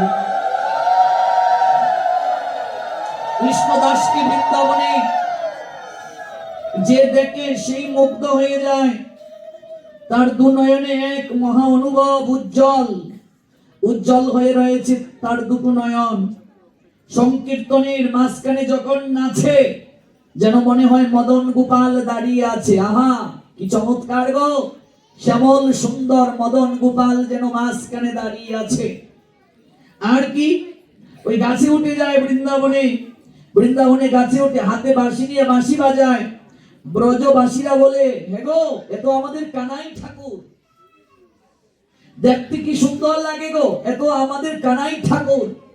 জীব গোস্বামী পাদ, সর গোস্বামী পাদের অন্যতম গোস্বামী, ওই জীব গোস্বামী পাদ যখন প্রথম ছেলেটাকে দর্শন করলেন, সর গোস্বামী পাদের অন্যতম গোস্বামী, সর্ব শাস্ত্রে যিনি পারঙ্গম মহাজ্ঞানী, শ্রীরূপ শ্রী সনাতন ভট্ট রঘুনাথ, শ্রীজীব গোপাল ভট্ট দাস রঘুনাথ, এই ছয় গোসাই করি চরণ বন্দন, যাহা হতে বিঘ্ন নাশ অভীষ্ট পূরণ।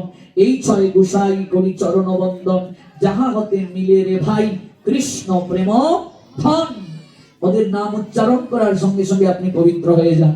ওই জীব গোস্বামী পাদ বললেন, আজ থেকে আমি তোমার নাম দিলাম কানু। কি নাম দিলেন? কানু। যে গোস্বামীপাদ বলেন তোমার নাম দিলাম কানু। ব্রজবাসীরা তাকে কানাই ঠাকুর, যে গোস্বামীপাদ নাম দিলেন কানু। জাহ্নবা দেবী নাম দিয়েছিলেন কৃষ্ণদাস, ওই কৃষ্ণদাস হয়ে গেলেন কানু ঠাকুর। কি হয়ে গেলেন? কানু ঠাকুর। কোন জায়গা থেকে আমরা এত দূর এলাম মনে আছে আপনাদের? আমি বলেছিলাম শুক্লাম্বর ব্রহ্মচারীর গৃহে গৌরহরি যাবেন, মনে আছে যারা প্রথম দিন থেকে শ্রবণ করছেন? গৌরহরি গয়া থেকে এলেন, হৃদয় মাঝে বড় দুঃখ যন্ত্রণা। গদাধরকে জড়িয়ে ধরে বললেন আমার দুঃখের কথা তোমার কাছে বলবো, যন্ত্রণার কথা তোমার কাছে বলবো। ওই শুক্লাম্বর ব্রহ্মচারী খুবই গরিব, সে কোনোদিন আমায় আতিথেও তার জন্য নিমন্ত্রণ দেয় নাই। আমি যেচে তার গৃহে যাব। শিবাসকে নিমন্ত্রণ দাও, নিমন্ত্রণ দাও সদা কবিরাজকে, নিমন্ত্রণ দাও মুরারি গুপ্তকে। ওই সদা কবিরাজের প্রসঙ্গ থেকে এলাম। সদা কবিরাজের পুত্রের নাম পুরুষোত্তম দাস, পুরুষোত্তম দাসের পুত্রের নাম আজ আমরা জানলাম কানু ঠাকুর। এবার ওই সদাশিব কবিরাজ তিনি কে ছিলেন? সদাশিব কবিরাজ তিনি ছিলেন কংসারী সেনের পুত্র। সদাশিব কবিরাজ কার পুত্র? কংসারী সেনের পুত্র। একটু টাইপ করে দাও। কংসারী সেনের পুত্র হলেন সদাশিব কবিরাজ। কংসারী সেন কে ছিলেন? ব্রজলীলায় কংসারী সেন ছিলেন ব্রজলীলায় রত্নাবলী। কংসারী সেন ব্রজলীলায় কে ছিলেন? রত্নাবলী ছিলেন কংসারী সেন। রত্নাবলী ছিলেন ব্রজলীলায় কংসারী সেন। কংসারী সেনের পুত্র সদা কবিরাজ। ওই সদা কবিরাজ, যে সদা কবিরাজকে শুক্লাম্বর ব্রহ্মচারীর গৃহে যাওয়ার জন্য বলা হলো, যে সদাশিব কবিরাজের পুত্র পুরুষোত্তম, তার পুত্র কানু ঠাকুর আমরা জানলাম। ওই সদাশিব কবিরাজ ব্রজলীলায় কে ছিলেন? সদাশিব কবিরাজ ব্রজলীলায় ছিলেন চন্দ্রাবলী। চন্দ্রাবলীর নাম শুনেছো? ওই চন্দ্রাবলী ছিলেন সদাশিব কবিরাজ। ওই চন্দ্রাবলী এই কলিযুগে লীলায় পুষ্টি সাধন করার জন্য সদাশিব কবিরাজ রূপে আবির্ভূত হন চন্দ্রাবলী। চন্দ্রাবলী হলেন সদাশিব কবিরাজ। আর সদাশিব কবিরাজের পুত্র পুরুষোত্তম, পুরুষোত্তম ব্রজলীলায় কে ছিলেন? দেখি কার মনে আছে, আপনারা তো শ্রবণ করছেন। আমি বলেছি গতকাল, আগের কালও বলেছি। ইয়েস, দাম নাম গোবিন্দের সখা, দাম। তাহলে আমরা তাদের ব্রজলীলায় কে কি ছিলেন সেটাও জানিয়ে দিলাম। পুরুষোত্তম ছিলেন দাম। পুরুষোত্তমের বাবা সদাশিব কবিরাজ, তিনি ছিলেন চন্দ্রাবলী। সদাশিব কবিরাজের পিতা কংসারী, তিনি ছিলেন ব্রজলীলায় স্বয়ং রত্নাবলী। কে ছিলেন? রত্নাবলী। এবার আসলেন কানু ঠাকুর। তো কানু ঠাকুর কে ছিলেন? কানু ঠাকুর কাহারো মতে তিনি দ্বাদশ গোপালের অন্যতম ছিলেন কানু ঠাকুর। এবার কানু ঠাকুরের প্রসঙ্গটা যেহেতু এসেছে, আমরা আর একটু শ্রবণ করে নিই, আপনারা জেনে আনন্দিত হবেন। ওই কানু ঠাকুর আমাদের এই বাংলাতেও এসেছিলেন। এই ঘটনাটা একটু আপনাদেরকে বলি। ওই কানু ঠাকুর যখন বৃন্দাবনে তিনি লীলা বিলাস করছেন, জিজ্ঞাসামী পাদ তার নাম দিলেন কানু ঠাকুর। ধীরে ধীরে কৈশোর থেকে তিনি যৌবনে পদার্পণ করলেন। ওই কানু ঠাকুর মদন মোহনের শ্রীমন্দিরে একদিন নৃত্য করছেন, চরণে নূপুর পরে নৃত্য করছেন। নূপুরের ধ্বনি শ্রবণ করাবেন প্রেমময়ী রাধারানীকে আর মদন মোহনকে। হঠাৎ তিনি দেখলেন তার চরণের নূপুর নাই, নূপুর কানা উদাও। কোথায় নূপুর? নূপুর তিনি খুঁজে পাচ্ছেন না। নূপুর গেল কোথায়? সংকীর্তনে নূপুর নেই। বৃন্দাবনের কীর্তন আনন্দে নাচছেন কানু ঠাকুর, ডান পায়ের নূপুরটি কষে পড়লো, চরণ থেকে কষে পড়লো। হঠাৎ কোথায় নূপুর? কেউ খুঁজে পেল না। বৃন্দাবনের সব জায়গায় নূপুর খোঁজা হলো। তিনি বললেন আমি নূপুর যে জায়গায় পাবো সেই জায়গায় এসে আমি ভজন কুটির স্থাপন করব, সেখানে ভজন করব, আমি কিছুকাল সেখানে অবস্থান করব। স্বয়ং প্রেমময়ী তাকে স্বপ্নে আবিষ্ট করলেন, তুমি নূপুর অবশ্যই পাবে। নূপুর আছে বুধখানায়। বুধখানাটা কোথায়? বর্তমানের বাংলাদেশের যশোর জেলা ঝিকরগাছা উপজেলা বুধখানা গ্রাম এখনো আছে। ওই বুধখানায় এসে নূপুর পড়লো। কোথায়? বৃন্দাবন। ওই জায়গায় নৃত্য করছেন। কোথায়? যশোর। তখন তো আর যশোর ছিল না, যশোর জেলা ছিল না। কেমন 500 বছর আগে কি যশোর জেলা ছিল? পরগনা ইত্যাদি ছিল। এর পরবর্তীতে তো এগুলো জেলায় জেলায় বিভক্ত হলো। আগে তো পরগনা ছিল। কেমন? ওই জায়গায় বুধখানা এসে পড়লো। বুধখানাটা বর্তমানে ঝিকরগাছা উপজেলা যশোরে। ওই বুধখানাতে এসে নূপুর পড়লো। ওই জায়গায় কানু ঠাকুর চলে এলেন বৃন্দাবন থেকে। ওইখানে তিনি ভজন করতে শুরু করলেন। আমাদের এই বাংলায় কত কিছু যে আমাদের এই বাংলার লীলা আছে আমরা অনেকেই জানি না, অনেকেই স্থানগুলো সম্বন্ধে অবগত না। কত তীর্থ যে আছে আমাদের এই পূর্ববঙ্গে, এই বাংলাদেশে, কত পার্শ্বদের অহৈতুকী লীলা যে আছে এই বাংলায় আমরা অনেকে জানি না। স্থানগুলো লুপ্ত হয়ে যাচ্ছে পরিচর্যার অভাবে, সেবার অপরাধে। দেশের ভিতরে পরিক্রমা করতে গেলে তো পাসপোর্ট ভিসার প্রয়োজন নাই। কাজেই এগুলো জানবেন কোথায় কি আছে, আর একটু পরিক্রমা করবেন, জীবনটা ধন্য হয়ে যাবে। পরবর্তীতে ওই বুধখানা থেকে মাটি নিয়ে তিনি চলে গেলেন পশ্চিম মেদিনীপুর শিলাবতী নদীর তীরে। সেখানে তিনি বসতি নির্মাণ করলেন। ওই জায়গায় তিনি ভজন সাধন করলেন। ভজন সাধন করলেন, ব্রহ্মচারী থাকলেন। সেবার দায়িত্ব কাকে দেবেন? সেবার দায়িত্ব কাকে দেবেন? সন্তান নাই, কে কে নেবে সেবার দায়িত্ব? শালগ্রাম শিলা তিনি সেখানে সেবা পুজো করতেন। কে নেবে এই নিয়ে ভাবছেন। বয়স হয়ে গেল, আমার এই ভগবানের সেবার দায়িত্ব কে নেবে? শিলাবতী নদীতে তিনি স্নান করছেন আর ভাবছেন, অজুর দ্বারায় কাঁদছেন, প্রভু তোমার সেবার দায়িত্ব তুমি ব্যবস্থা করো। কে নেবে সেবার দায়িত্ব? কাঁদছেন তিনি শিলাবতী নদীতে। হঠাৎ তার চরণের মাঝে কি জানি একটা লাগলো। ডুব দিলেন, তুললেন, দেখেন একটা পুত্র, অর্থাৎ একটা পুত্র সন্তান, লাশ, মরা মরা দেহ, একটা সপ তার পায়ের মাঝে লাগলো। তুললেন, দেখেন একটা শিশু পুত্র, কিন্তু নাসিকায় শ্বাস প্রশ্বাস নাই, মরা।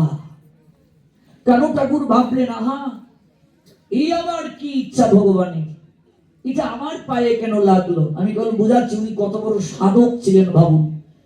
তখন তিনি ভাবলেন, আমি সারা জীবনে যে সাধনা করলাম, আমি এই মৃত পুত্রের কর্ণে হরিনাম দেব, কৃষ্ণ নাম দেব। কৃষ্ণ নামের শক্তি কতটুকু জগৎ জীব জানুক, জগৎ জীব উপলব্ধি করুক। যদি কৃষ্ণ নাম কর্ণে দেওয়ার সঙ্গে সঙ্গে ওই পুত্রটা জীবিত হয়ে যায়, আমি তাকে শিষ্য রূপে গ্রহণ করব।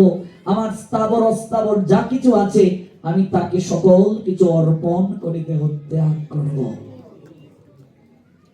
আপনি মন্দির করছেন, চিন্তা করবেন কে সেবা করবে, এই চিন্তা আপনার নয়, ভগবান কাউকে না কাউকে পাঠিয়ে দেবে। আপনি প্রচার করছেন, আপনার চিন্তা নাই যে আমি চলে গেলে কি করে প্রচার হবে। গৌর হরির প্রচার, গৌর হরি কাউকে না কাউকে পাঠিয়ে করে নেবেন। আমি যদি চলে যাই গৌর হরির প্রচার হবে না, কে বলছে? এগুলো মিথ্যে কথা। হরিদাস ঠাকুর বলেন, আমার মতো পিঁপড়া যদি একটা জগৎ থেকে চলে যায়, জগতের কোনো ক্ষতি হবে না। হরিদাস ঠাকুর নিজেকে যদি পিঁপড়া বলেন, আর আমি কি, আমার দ্বারা কি প্রচার হবে গৌর হরি? আমার এক কীট যদি চলে গেল, পৃথিবীর কাহানি হইল। আমার মতো একটা কীট, একটা পিপিলিকা যদি জগৎ থেকে চলে যায়, হরিদাস ঠাকুর বলেন পৃথিবীর কোনো ক্ষতি হবে না। অথচ গৌর হরি হরিদাসকে উদ্দেশ্য করে বলেছিলেন, হরিদাস আছিল পৃথিবীর শিরোমণি, তাহা বিনা আজ রত্ন শূন্য হইলা মেদিনী। মেদিনী মানে পৃথিবী। হরিদাসকে উদ্দেশ্য করে বললেন, এই জগৎ সংসারে ধরণী মাতা সব ভার বহন করতে পারেন। পাশ্চাত্যে গিয়ে দেখেন শত শত তলা বিল্ডিং করছে, ধরণী মাতা ওই ভার বহন করতে পারছেন। কত খুঁড়াখুড়ি আমরা করছি ধরণীকে, ধরণী মাতা সহিষ্ণু, তিনি সকল ভার বহন করতে পারছেন। কিন্তু ধরণী মাতা অসুরের বিষাক্ত নিঃশ্বাস সহ্য করতে পারেন না। অসাধুর নিঃশ্বাস সহ্য করতে পারেন না। কোন সাধু জগৎ থেকে যখন চলে যান ধরণী কাঁদেন, কোন বৈষ্ণব জগৎ থেকে যদি চলে যান ধরণী কাঁদেন, কোন প্রচারক জগৎ থেকে যদি চলে যান ধরণী কাঁদেন। ধরণী বলেন, আহা, একমাত্র আমি সাধুর চরণ ধুলিতে শান্ত থাকি, নির্মল থাকি, পবিত্র থাকি, আমি সব সইতে পারি, কিন্তু অসাধু যে, কৃষ্ণ বিমুখ যে, তার আমি দীর্ঘ শ্বাস আমি সহ্য করতে পারি না। এই শ্বাসের এত তপ্ততা, এত গরম এটি আমি বহন করতে পারি না। ওই অসাধু তথা অসুরের বিষাক্ত নিঃশ্বাসে বিপর্যস্ত হয়ে ভাগবত বলছেন ধরণী মাতা গাভীর রূপ ধারণ করে ব্রহ্মার নিকটে যান। ব্রহ্মা সকল দেবতাদেরকে নিয়ে ক্ষীরোদ সাগরে যান, বিষ্ণুর চরণে আর্তনাদ জ্ঞাপন করেন। তখনই ভগবান জগতে আসার জন্য প্রস্তুতি গ্রহণ করেন। এটাই হলো ইয়াদা ইয়াদাহি ধর্মস্য গ্লানির ভবতি ভারত অভ্যুত্থানাম অধর্মস্য তদাত্মানাম সৃজাম্যহম পরিত্রাণায় সাধুনাম বিনাশায় চ দুষ্কৃতাম ধর্ম সংস্থাপনার্থায় সম্ভবামি যোগে যোগে। whenever there is a decline in religious practice of descendant of Bharat and the predominant rise of religion, at that time I descend myself to deliver the pious and to annihilate the miscreant as well as establish the principle of religion. After millennium said Almighty Creator Krishna Srimad Bhagavad Gita 4 chapter Gyani Book 7 and 8 verse।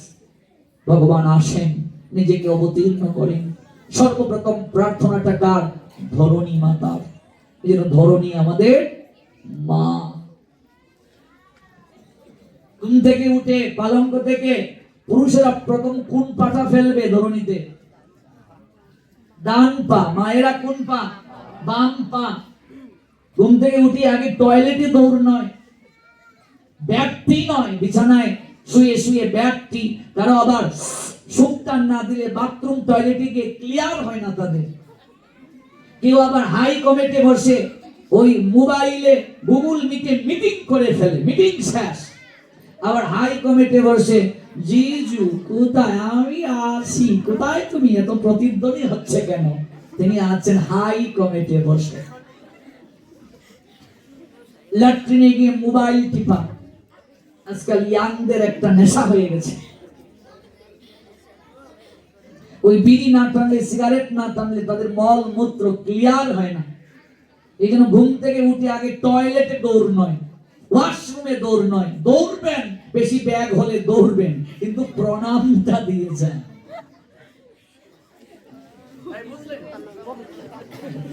পালঙ্ক থেকে ডান পা বাবাজিরা, মায়েরা বাম পা। সঙ্গে সঙ্গে নেমেই মস্তক নত করে প্রণাম। প্রণাম মন্ত্র কি? সমুদ্র মেখলে দেবী পর্বত স্তনমণ্ডলে বিষ্ণু পত্নী নমস্তুভ্যাম পাদ স্পর্শ ক্ষমস্বমে। এই যে তুমি চরণ রাখলে, তোমার উপরে যদি কেউ চরণ দেয় তুমি খেপে যাবে কিনা? এই তোমার উপরে যদি কেউ চরণ রাখে তোমার কষ্ট হবে? এই তুই আমার ঠ্যাং দেখালি কেন রে? এরকম বলি তো ঠ্যাং পচে পচে পড়ুক।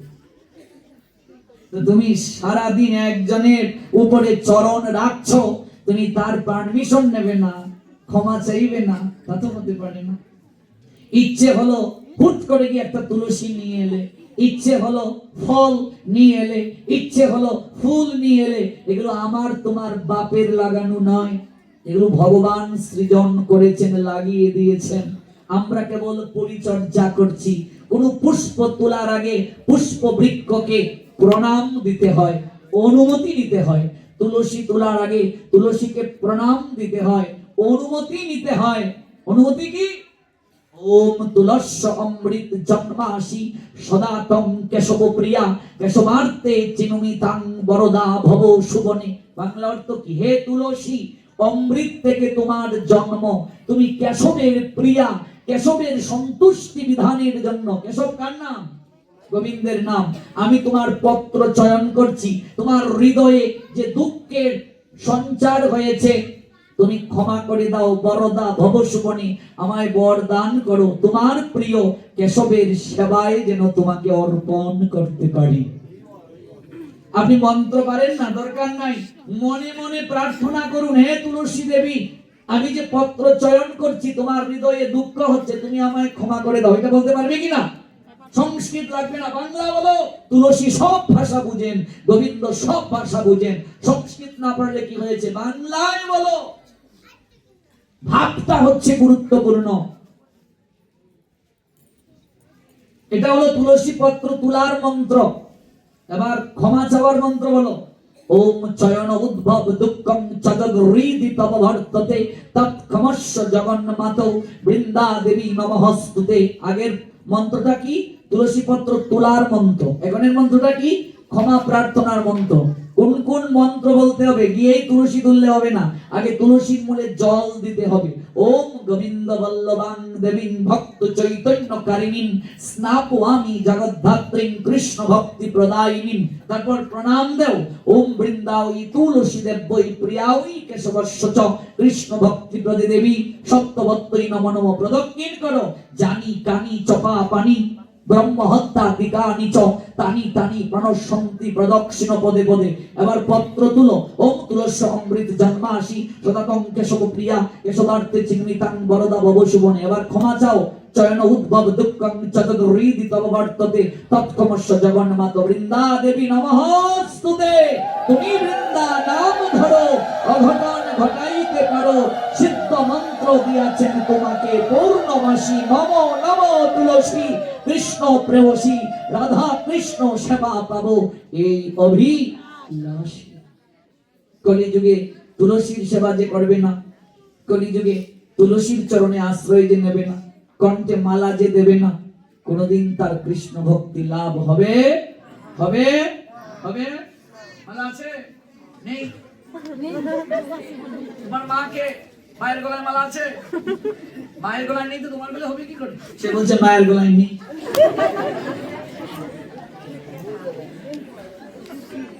কণ্ঠে যদি তুলসীর মালা না থাকে, আপনার এই শরীর নিবেদন হবে না ভগবানের চরণে। আপনি 56 ব্যঞ্জন যদি রন্ধন করে দেন, যদি তুলসী না দেয়া হয়, এটি ভোগ হবে না, নিবেদন হবে না, প্রসাদ হবে না। আপনার শরীরে যদি তুলসী না থাকে, তাহলে কখনো আপনার এই শরীর ভগবানের সেবায় লাগবে না, আপনার প্রণাম গোবিন্দের কাছে যাবে না। এই জন্য তুলসী কণ্ঠে অবশ্যই ধারণ করতে হবে। এটা কলির ভজন, এটা কলিযুগের স্রষ্টা গৌরাঙ্গ সুন্দরের আদেশ। যার অধীনে আপনি থাকবেন, যে যুগ অবতারের অধীনে আপনি থাকবেন, আপনাকে তার আইন মানতে হবে। যে সরকারের অধীনে আপনি থাকবেন, সরকারের আইন আপনাকে মানতে হবে কিনা, নতুবা আপনি রাষ্ট্রে বাস করতে পারবেন না। এটা গৌর হরির বিধান, দিতেই হবে। হিন্দু মাত্রই কণ্ঠে মালা থাকবে। যে আমি মালা দিয়ে তো মিথ্যে কথা বলি, আমি কি মালা দিতে পারবো? আমি ব্যবসায়ী মানুষ, আমার মিথ্যে বলতে হয়, আমি কি মালা দিতে পারবো? হ্যাঁ, কেন পারবে না?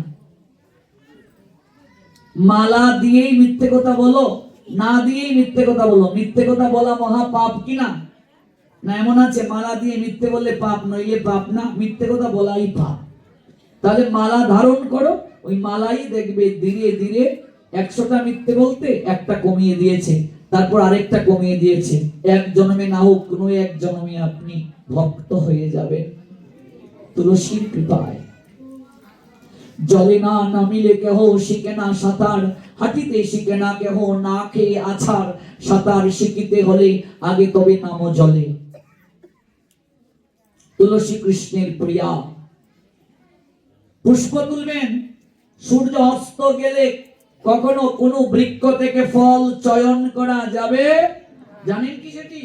সূর্য অস্ত গেলে কখনো কোনো পুষ্প বৃক্ষ থেকে চয়ন করা যাবে না, ফল চয়ন করা যাবে না। তুলসী পত্র কখনো চয়ন করা যাবে না, দুর্বা কখনো চয়ন করা যাবে, বিল্লপত্র কখনো চয়ন করা যাবে। এগুলো সূর্য অস্তের পূর্বে সকল কিছু করতে হবে। যে আমি 10টায় এলাম, আমি 10টায় করবো না, আপনার কথা অনুসারে শাস্ত্র চলবে না। আপনি ট্রাফিক আইন যদি না মানেন, আপনার বিরুদ্ধে ফাইন হবে। আপনি যদি বলেন আমার ইচ্ছা মতো আমি গাড়ি চালাবো, গাড়িটা আমার হবে না।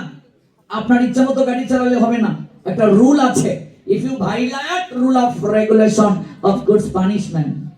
তেমনি ভাবে ভগবান যে আইন দিয়েছেন, if you violate rule of regulation almighty of course punishment any time in any situation. Goddess, the all part supreme being Krishna said, O conqueror of hell, there is no truth superior to me, everything rests upon me as power strong on dread. ভগবানের আইনটাই সর্বোচ্চ, এটা মানতে হবে, এটাই মান্যতা দেওয়া প্রয়োজন, নতুবা হবে না। নামের শক্তি দেখুন, তুলসীর তলে যদি হরিনাম করেন অধিক কৃপা পাবেন। কর্ণমূলে নাম দেব, নামের মহিমা জগৎকে জানাবো।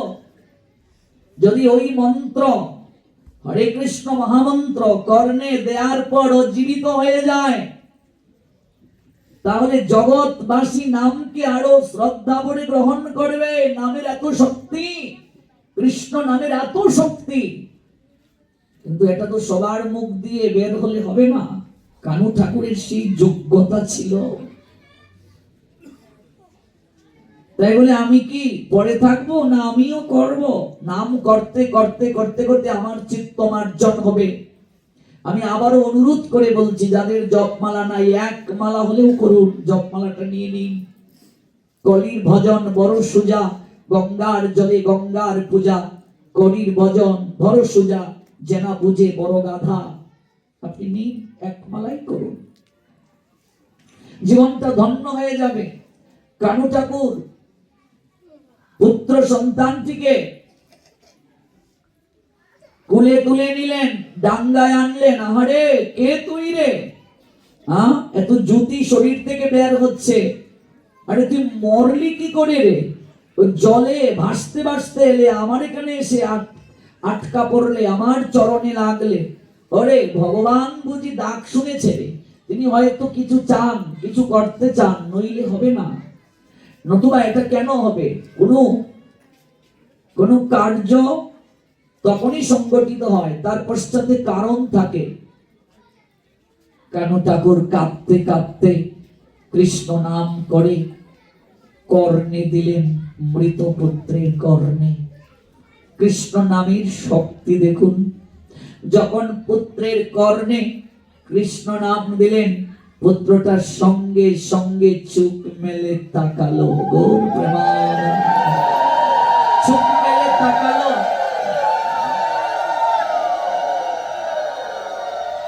তাকিয়ে প্রণাম দিল। বলি, কে তুই? কে তুই রে? কি করে মরলি? কিচ্ছু বলতে পারছে না। যাই হোক, তা আমি জেনে নেব। আজ থেকে তুই আমার সঙ্গে থাকবি, ওই আশ্রমের দায়িত্ব তোকে দেব। তোর নাম দিলাম আমি রামদাস, তোর নাম দিলাম রামদাস। চারিদিকে ঘটনা ঘটে গেল। মৃত পুত্র বাঁচিয়ে নিয়েছে কানু ঠাকুর। ঘটনাটা ঘটলো কোথায়? পশ্চিম মেদিনীপুর, পশ্চিমবঙ্গ রাজ্য বর্তমান। ঘটনাটা কোথায় ঘটলো? শিলাবতী নদীতে। চারিদিকে ছড়িয়ে গেল সংবাদ, সবাই দল বেঁধে আসলো দেখতে। সেখানে কিছু পণ্ডিত ব্রাহ্মণ ছিলেন, তাদের আগের মতো জনপ্রিয়তা নষ্ট হয়ে গেছে। সবাই কানু ঠাকুরের চরণে গিয়ে পড়ছে। ওদের বড় জ্বলছে, তাই ওরা ভাবছে আজকে একটু পরীক্ষা করব গিয়ে ঠাকুরকে।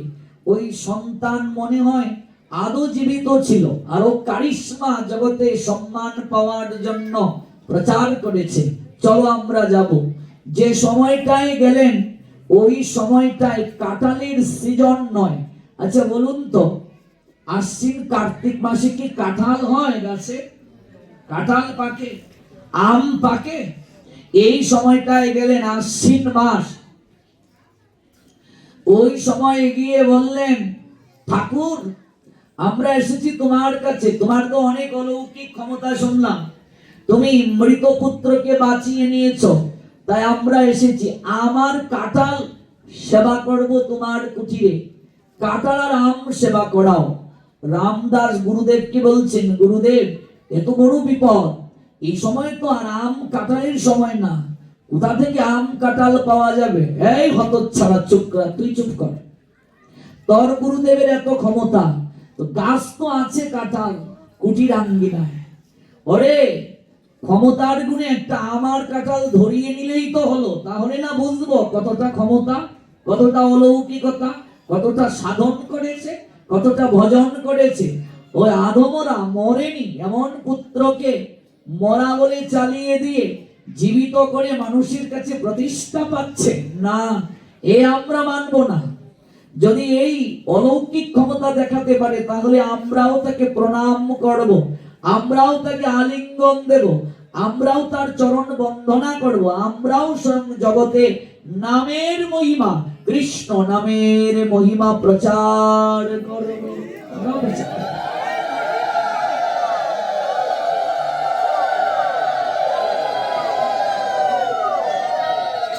গুরুদেবের চরণে রামদাস কাঁদতে শুরু করলেন, গুরুদেব এ কেমন পরীক্ষা হলো, আম কাঁঠাল পাবো তো? মৃদু মৃদু হাসছেন, ওরে তুই এত চিন্তা করছিস কেন, যদি কিছু না হয় তাহলে কলঙ্ক রটবে, আরে তুই চুপ কর, হবে, আমার সঙ্গে চল। শিলাবতী নদীতে এলেন, নদীর তীরেই কুঠির। যাচ্ছ কোথায় ঠাকুর, পালিয়ে যাচ্ছ? খুব না জগৎবাসী তোমার গুণগান করে মরা পুত্র বাঁচিয়েছ, তো আম কাঁঠাল না খাইয়ে পালাচ্ছ কেন? আরে ঠাকুর পালাবে কি করে, নদীতে তো নৌকা নেই, ঘাটে যাচ্ছ কেন? রামদাস সঙ্গে একটা আসন হাতে নিয়ে ছুটছেন গুরুদেবের পিছনে পিছনে। গুরুদেব আপনি যেদিকে যাবেন আমিও সেদিকে যাব, আমার জগৎ সংসারে আপনি ব্যতীত আমার আর কেউ নাই, গুরু মাতা, গুরু পিতা, গুরু হন পতি, গুরু বিনা এই সংসারে নাহি আর গতি।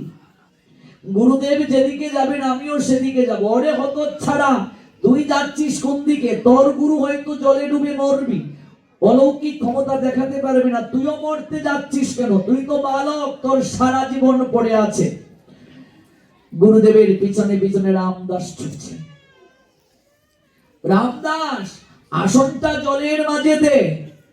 আসন জলে দিয়ে কি করব গুরুদেব? আমি বসবো। এও কি সম্ভব?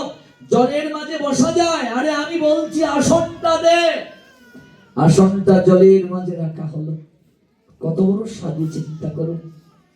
কানু ঠাকুর কৃষ্ণ কৃষ্ণ কৃষ্ণ বলে আসনের মাঝে বসে গেলেন। আমরা গান গাই, নামে শিলা ভাসে, নামে শিলা ভাসে। তো এখনো তো আমরা নাম করি, একটা শিলা জলের মাঝে দিলে ভাসে না কেন? কারণ উপযুক্ত পাত্রের হাত দিয়ে তো শিলা জলে ফেলতে হবে। এই যোগ্যতা আমার অর্জন হয়নি। আসনটা দেয়া হলো, আসনের মাঝে বসলেন। গুরুদেব বলছেন আমি যাই। পিছন থেকে কেঁদে কেঁদে রামদাস বলছেন, গুরুদেব চোখটা খুলে সর্বপ্রথম আমি আপনাকেই দেখেছি, আপনার দুটো চরণকে জড়িয়ে ধরছি। এই জগৎ সংসারে আমার মা বাবা কেউ নেই, আপনি আমার মা, আপনি আমার বাবা, আপনি আমার একমাত্র কান্ডারি, আপনি একমাত্র আমার পরম আবার পাঞ্জেরি। আপনি যাবেন, আমায় নেবেন না? আমায় নেবেন না? ওরে তুইও যাবি তো চল, চল আমার সঙ্গে চল। রামদাসকে নিয়ে ওপারে গেলেন। এদিকে সবাই তাকিয়ে আছে, এ কি বাপরে বাপ, আসনের মাঝে বসে নদী পার হয়ে যাচ্ছে। সর্বনাশ, আমরা তো অপরাধ করে ফেলেছি। এ তো সাধারণ সাধু নয় যে আসনে বসে নদী পার হতে পারে, তার আমার কাঁঠাল খাওয়ানো কোনো ব্যাপার নয়। আহা, দাঁড়িয়ে রইলেন। ওপারে গেলেন, আম কাঁঠাল গাছ। বলছেন গুরুদেব আম কাঁঠাল গাছে তো আম কাঁঠাল নেই। বলছে ওরে আগে কর্ম তারপর ফল, তুই আগে ফল চাইছিস, আগে গাছের নিচে বস। ওরে আমার সঙ্গে নয়ন জলে কৃষ্ণ নাম কর, মুখং করুতি বাচলং পঙ্গুম লঙ্ঘতে গিরিম ইয়াত কৃপা তমহং পরমানন্দ মাধবম। ওরে মাধবের যদি কৃপা হয়ে যায়, ওরে যে মুখ মানে বোবা, কথা বলতে পারে না, ও বাচাল হয়ে যায়, কথা বলতে পারে। ওরে মাধবের যদি কৃপা হয়ে যায়, পঙ্গু পর্বত অতিক্রম করতে পারে, যে চরণে ব্যথা, উপরে উঠতে পারে না। মাধব যদি কৃপা করে সে উপরে উঠে যায়, পাহাড়ের উপরে উঠে যায়। মুখং করুতি বাচালং, বুবা বাচাল হয়ে যায়। পঙ্গুম লঙ্ঘতে গিরিম, পঙ্গু গিরি অতিক্রম করতে পারে। বামন চন্দ্রিমা ধরতে পারে, পতঙ্গ অগ্নি নিবৃত করতে পারে, নিবারণ করতে পারে। ওরে একবার গাছের নিচে বস। সংসারী মানুষ তোর মতোই প্রথমে ফল চায়, ওরা কর্ম করতে চায় না, ফলের আশা করে। ওরে কর্ম যে করে ফল আপনা থেকেই পাওয়া যায়। ওরে নয়ন জলে কেঁদে কেঁদে কৃষ্ণ নাম কর, দেখবে গাছে কাঁঠাল নেই, কাঁঠাল পাবে। গাছে আম নেই, আম পাবে। কৃষ্ণ নাম কর, নামের দ্বারা সকল কিছু হবে। সাধ্য সাধন তত্ত্ব নামের দ্বারা হয়ে যায়। গৌর হরি জগৎকে দেখাচ্ছেন, অনেক কলিহত জীব তোমাদের ভয় নাই, যে কৃষ্ণ নাম তোমাদের দিয়ে গেলাম। যা হওয়ার নয় কৃষ্ণ নামে তা হবে, যা পাওয়ার নয় কৃষ্ণ নামে তা পাবে। কেবল নয়নের জলে কায় মনোবাক্যে আর্তনাদ করো, কৃষ্ণ কৃষ্ণ কৃষ্ণ ডাকো। পাগলের নিয়ায় ডাকো, অবুঝ বাচ্চার নিয়ায় ডাকো। কৃষ্ণ নাম করছেন শিষ্য রামদাস। চিত্তে কিছুটা সংশয়, চোখটা খুলছে আর গাছের দিকে তাকাচ্ছে, গুরুদেবের মুখের দিকে তাকাচ্ছে। গুরুদেব নাম তো করছি, ফল তো গাছে কখনো ধরতে দেখছি না। ওরে বোকা, আকুল হয়ে ডাকতে পারছিস না। অবুঝ বাচ্চা যেভাবে ডাকে সেভাবে ডাক। অবুঝ বাচ্চা যেভাবে তার মাকে ডাকে, মা আমি কুলে উঠবো। মা খেলনা বাচ্চার হাতে ধরিয়ে দিয়ে বলে, বাবা একটু খেলা কর, আমি হাতের কাজটা সেরে আসি, তারপর তোকে কুলে তুলে নেব। বাচ্চা যদি খেলনা পেয়ে ভুলে যায়, মাকে আর না ডাকে, মা কখনো এসে তাকে আর কুলে তুলে নেয় না। বাচ্চা যদি খেলনা ছুঁড়ে ফেলে, মাকে ডাকতে থাকে, ও মা আমি কুলে উঠবো, বাবা একটু খেলা কর না, আমি কাজটা সেরে আসি। মা এরপরও আসে না। বাচ্চা যখন হাউমাউ করে মামা বলে কাঁদতে থাকে, মা তখন দৌড়ে আসে রান্নাঘর থেকে, হাতের কাজটা ফেলে আসে, আয় রে সোনা আমার কুলে আয়, তুই এমন করে কাঁদিস না, আমি কাজটা পরে করবো, আমি তোকে কুলে নিতে চাই, আয় আয় আয়। মা যখন এসে বাচ্চাকে কুলে তুলে নেয়, বাচ্চা কান্না থামিয়ে দেয়। ওরে রামদাস, এই কলিযুগে এমন করে যদি কেউ কাঁদে, কৃষ্ণ নাম করে, স্বয়ং কৃষ্ণ তার মনোবাঞ্ছা পূরণ না করে থাকতে পারে না রে রামদাস। এমন করে ডাকতে হয় রে, এমন করে কাঁদতে হয় রে। ওরে ডাক, কৃষ্ণ বলে অশ্রু বিসর্জন কর, ওরে কৃষ্ণ বলে মধুর স্বরে ডাক, দেখবে জীবন ধন্য হয়ে যাবে। রামদাস ডাকছেন, কৃষ্ণ নাম করছেন কানু ঠাকুর।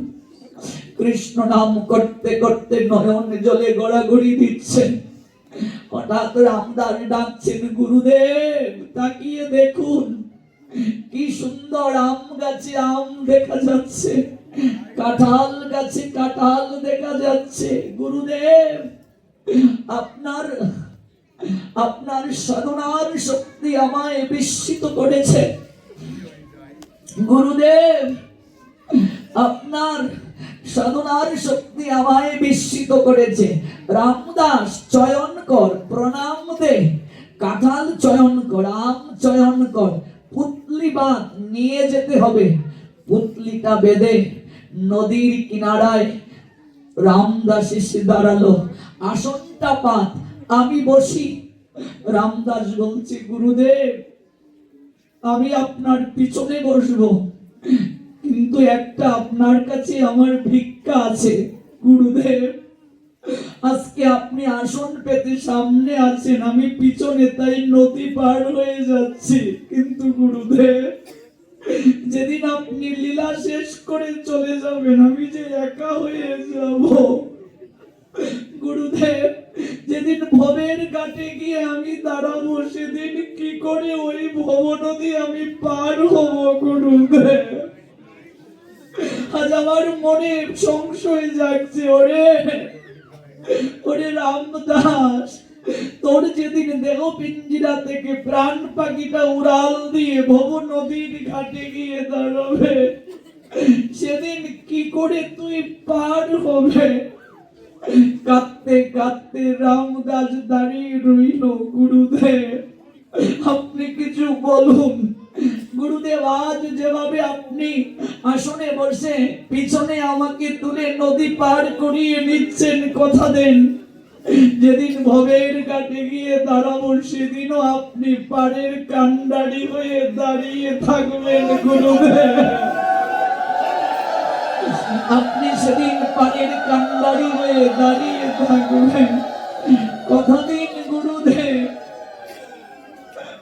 আপনি চলে গেলে আমার যে একাকিত্ব এসে গ্রাস করবে। ওরে রামদাস, যথার্থ শিষ্য গুরুদেব চলে গেলেও গুরু হারা হয় না রে, সেবা থেকেও বঞ্চিত হয় না রে। গুরু সেবা দুই প্রকার রামদাস, বপু সেবা, বাণী সেবা। ওরে ওই জড় দেহটা নিঃশেষ হয়, বাণী রূপে গুরুদেব থেকে যান। কথা দিলাম রামদাস, যেদিন তোর দেহ পিঞ্জিরা থেকে প্রাণ পাখিটা উড়াল দেবে, ভব নদীর ঘাটে গিয়ে দাঁড়াবে, আমি সেদিন হাতটা তুলে অপেক্ষা করবো তোকে কুলে নেয়ার জন্য। রামদাস, ভবের ঘাটে আমি দাঁড়িয়ে থাকবো হাতটা তুলে, তোকে কুলে তুলে আমি গৌরাঙ্গের চরণ তরিতে তুলে দেব। গৌরী প্রেমানন্দে। এই না হয় গুরু কৃপা, এই হলো সম্বন্ধ। সম্বন্ধ করিয়া ভজে কৃষ্ণ তারে নাহিতেছে, বাকি সব মরেও কারণ। ব্রাহ্মণ পণ্ডিতগণ কানু ঠাকুরের চরণে পড়ল। শিলাবতী নদীর তীরে আম কাঁঠালের মহোৎসব হলো। আজও পশ্চিম মেদিনীপুরে কানু ঠাকুরের শ্রীপাঠে আম কাঁঠালের মহোৎসব হয়। জগৎজীব প্রণাম দেয় কানু ঠাকুরকে, প্রণাম দেয় তাদের বংশকে, যারা প্রত্যেক পরম্পরায়, যারা প্রত্যেক সিঁড়িতে, যারা প্রত্যেক সময়ে গৌর গোবিন্দ চরণে আত্মনিবেদন করেছে। আহা, এই না হয় প্রীতি গো, এই না হয় রীতি গো, এই না হয় সম্বন্ধ গো। ধন্য কানু ঠাকুর, ধন্য কানু ঠাকুর, ধন্য কানু ঠাকুরের পিতা পুরুষোত্তম দাস, ধন্য পুরুষোত্তম দাসের পিতা সদাশিব কবিরাজ, ধন্য সদাশিব কবিরাজের পিতা কংসারী সেন। সদাশিব কবিরাজের প্রসঙ্গ থেকে আমরা এত দূর গেলাম, প্রসঙ্গক্রমে আপনাদেরকে অনেক কথা শ্রবণ করালাম। চলে আসুন সদাশিব কবিরাজের প্রসঙ্গে। লিখলেন স্বয়ং আচার্যগণ, বৈষ্ণব বন্ধনা রচয়িতা শ্রী দেবকী নন্দন দাস। গতকাল যার কথা বললাম চাপাল গোপাল, ওই দেবকী নন্দন দাস তিনি পুরুষোত্তম ঠাকুরের শিষ্য রূপে পরিচয় প্রদান করছেন। সদাশিব কবিরাজ বন্ধ এক মনে, নিরন্তর প্রেমে উন্মাদ, বাহ্য নাহি জানে ইষ্টদেব বন্ধু শ্রী পুরুষোত্তম নাম। কে কহিতে পারে তার গুণ অনুপম, সর্বগুণহীন যে তাহারে দয়া করে, আপনার সহজ করুণা শক্তি বলে। সপ্তম বৎসর যার শ্রীকৃষ্ণ উন্মাদ, ভুবন মোহন নৃত্য শক্তি অগাধ। শ্রী কংসারী সেন বন্ধু সেন শ্রীবল্লভ দেবকী নন্দন দাস বর্ণনা করলেন। চৈতন্য চরিতামৃত আমাদেরকে সদাশিব কবিরাজের প্রসঙ্গে জানালেন, জগৎজীবকে অনুভব আনয়ন করিয়ে দিলেন। স্বয়ং চৈতন্য চরিতামৃত জানালেন, জানালেন চৈতন্য ভাগবত মধ্য লীলা প্রথম অধ্যায়। শ্রী বৃন্দাবন দাস ঠাকুর কি লিখলেন? বৃন্দাবন দাস ঠাকুর চৈতন্য ভাগবতে, শ্রীমান পণ্ডিত চলিলেন গঙ্গা তীরে। এবার আমরা কোথায় ফিরে এলাম? শুক্লাম্বর ব্রহ্মচারী গৃহে গৌরহরি যাবেন। নিশ্চয় মনে আছে আপনাদের প্রসঙ্গ। চৈতন্য ভাগবত শ্রী বৃন্দাবন দাস ঠাকুর রচনা করে লিখলেন, পদগুলো রচনা করলেন। বলছেন শ্রীমান পণ্ডিত চলিলেন গঙ্গা তীরে, শুক্লাম্বর ব্রহ্মচারী তাহার মন্দিরে। শুক্লাম্বর ব্রহ্মচারী কে? আপনাদের মনে একটা প্রশ্ন জাগতে পারে। গৌর গণুদ্দেশ নামক গ্রন্থ, শ্লোক সংখ্যা 191। শুক্লাম্বর ব্রহ্মচারী পুরাশির ইয়াজ্ঞপত্নিকা প্রার্থয়িত্তা যদন্নং শ্রী গৌরাঙ্গ ভক্তবান প্রভুঃ। কেচি দাহু ব্রহ্মচারী যাজ্ঞিক ব্রাহ্মণ পুরা। পূর্বে যিনি যজ্ঞ পত্নী ছিলেন তিনি শুক্লাম্বর ব্রহ্মচারী হয়ে এলেন। গৌর হরি যার নিকট অন্ন প্রার্থনা করলেন, কেউ কেউ বলে ইনি পূর্বে যাজ্ঞিক ব্রাহ্মণ ছিলেন। চৈতন্য শাখায় ইনি গণিত। নবদ্বীপবাসী ইনি খুবই দরিদ্র ভিক্ষুক ব্রাহ্মণ, ভিক্ষা করে জীবন নির্বাহ করেন। কিন্তু ভগবানের কাছে কোনোদিন অর্থ সম্পদ বিত্ত বৈভব চান না।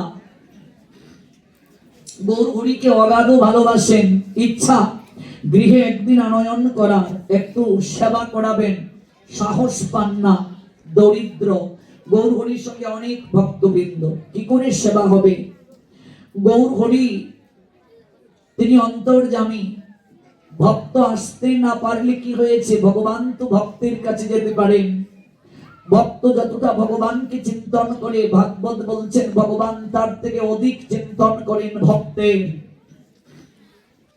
ভক্ত যতটা ভগবানকে ভালোবাসে তার থেকে অধিক ভালোবাসেন ভগবান ভক্তকে। এই জন্য স্বয়ং গৌর হরি গয়া থেকে ফিরলেন। ফিরেই তার গুরু কৃপায় কৃষ্ণ প্রেম ভক্তির পাগল ভাব এলো। মনের কথা, এত হৃদয় মাঝে দুঃখ, কেউ বুঝতে পারছে না, কেউ হরিনাম করছে না, কার কাছে বলবেন? তাই প্রেমিক ছাড়া প্রেমিকের কাছে বলা যায়, প্রেমিক ছাড়া মনের কথা বলা যায় না। শুক্লাম্বর ব্রহ্মচারীর গৃহে গৌর হরি গিয়ে বলবেন, সেবা গ্রহণ করবেন, আতিথেয়তা গ্রহণ করবেন। বিনা নিমন্ত্রণে চললেন। ভগবান বিনা নিমন্ত্রণে যান, কিন্তু অহংকারী যে তার কুটিরে নিমন্ত্রণ করলেও যান না।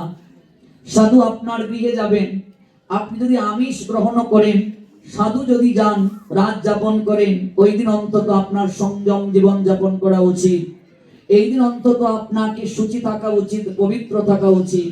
আপনি যে বিছানায় ঘুমাবেন সাধুকে সেটি দিতে পারবেন না। অন্তত সামর্থ্য না থাকে বিছানার কাপড়টা ধুইয়ে দিন, পবিত্র করে দিন, গৃহের মঙ্গল হবে। সাধু সদাচার জীবন পালন করেন, সাধু পবিত্র জীবন যাপন করেন।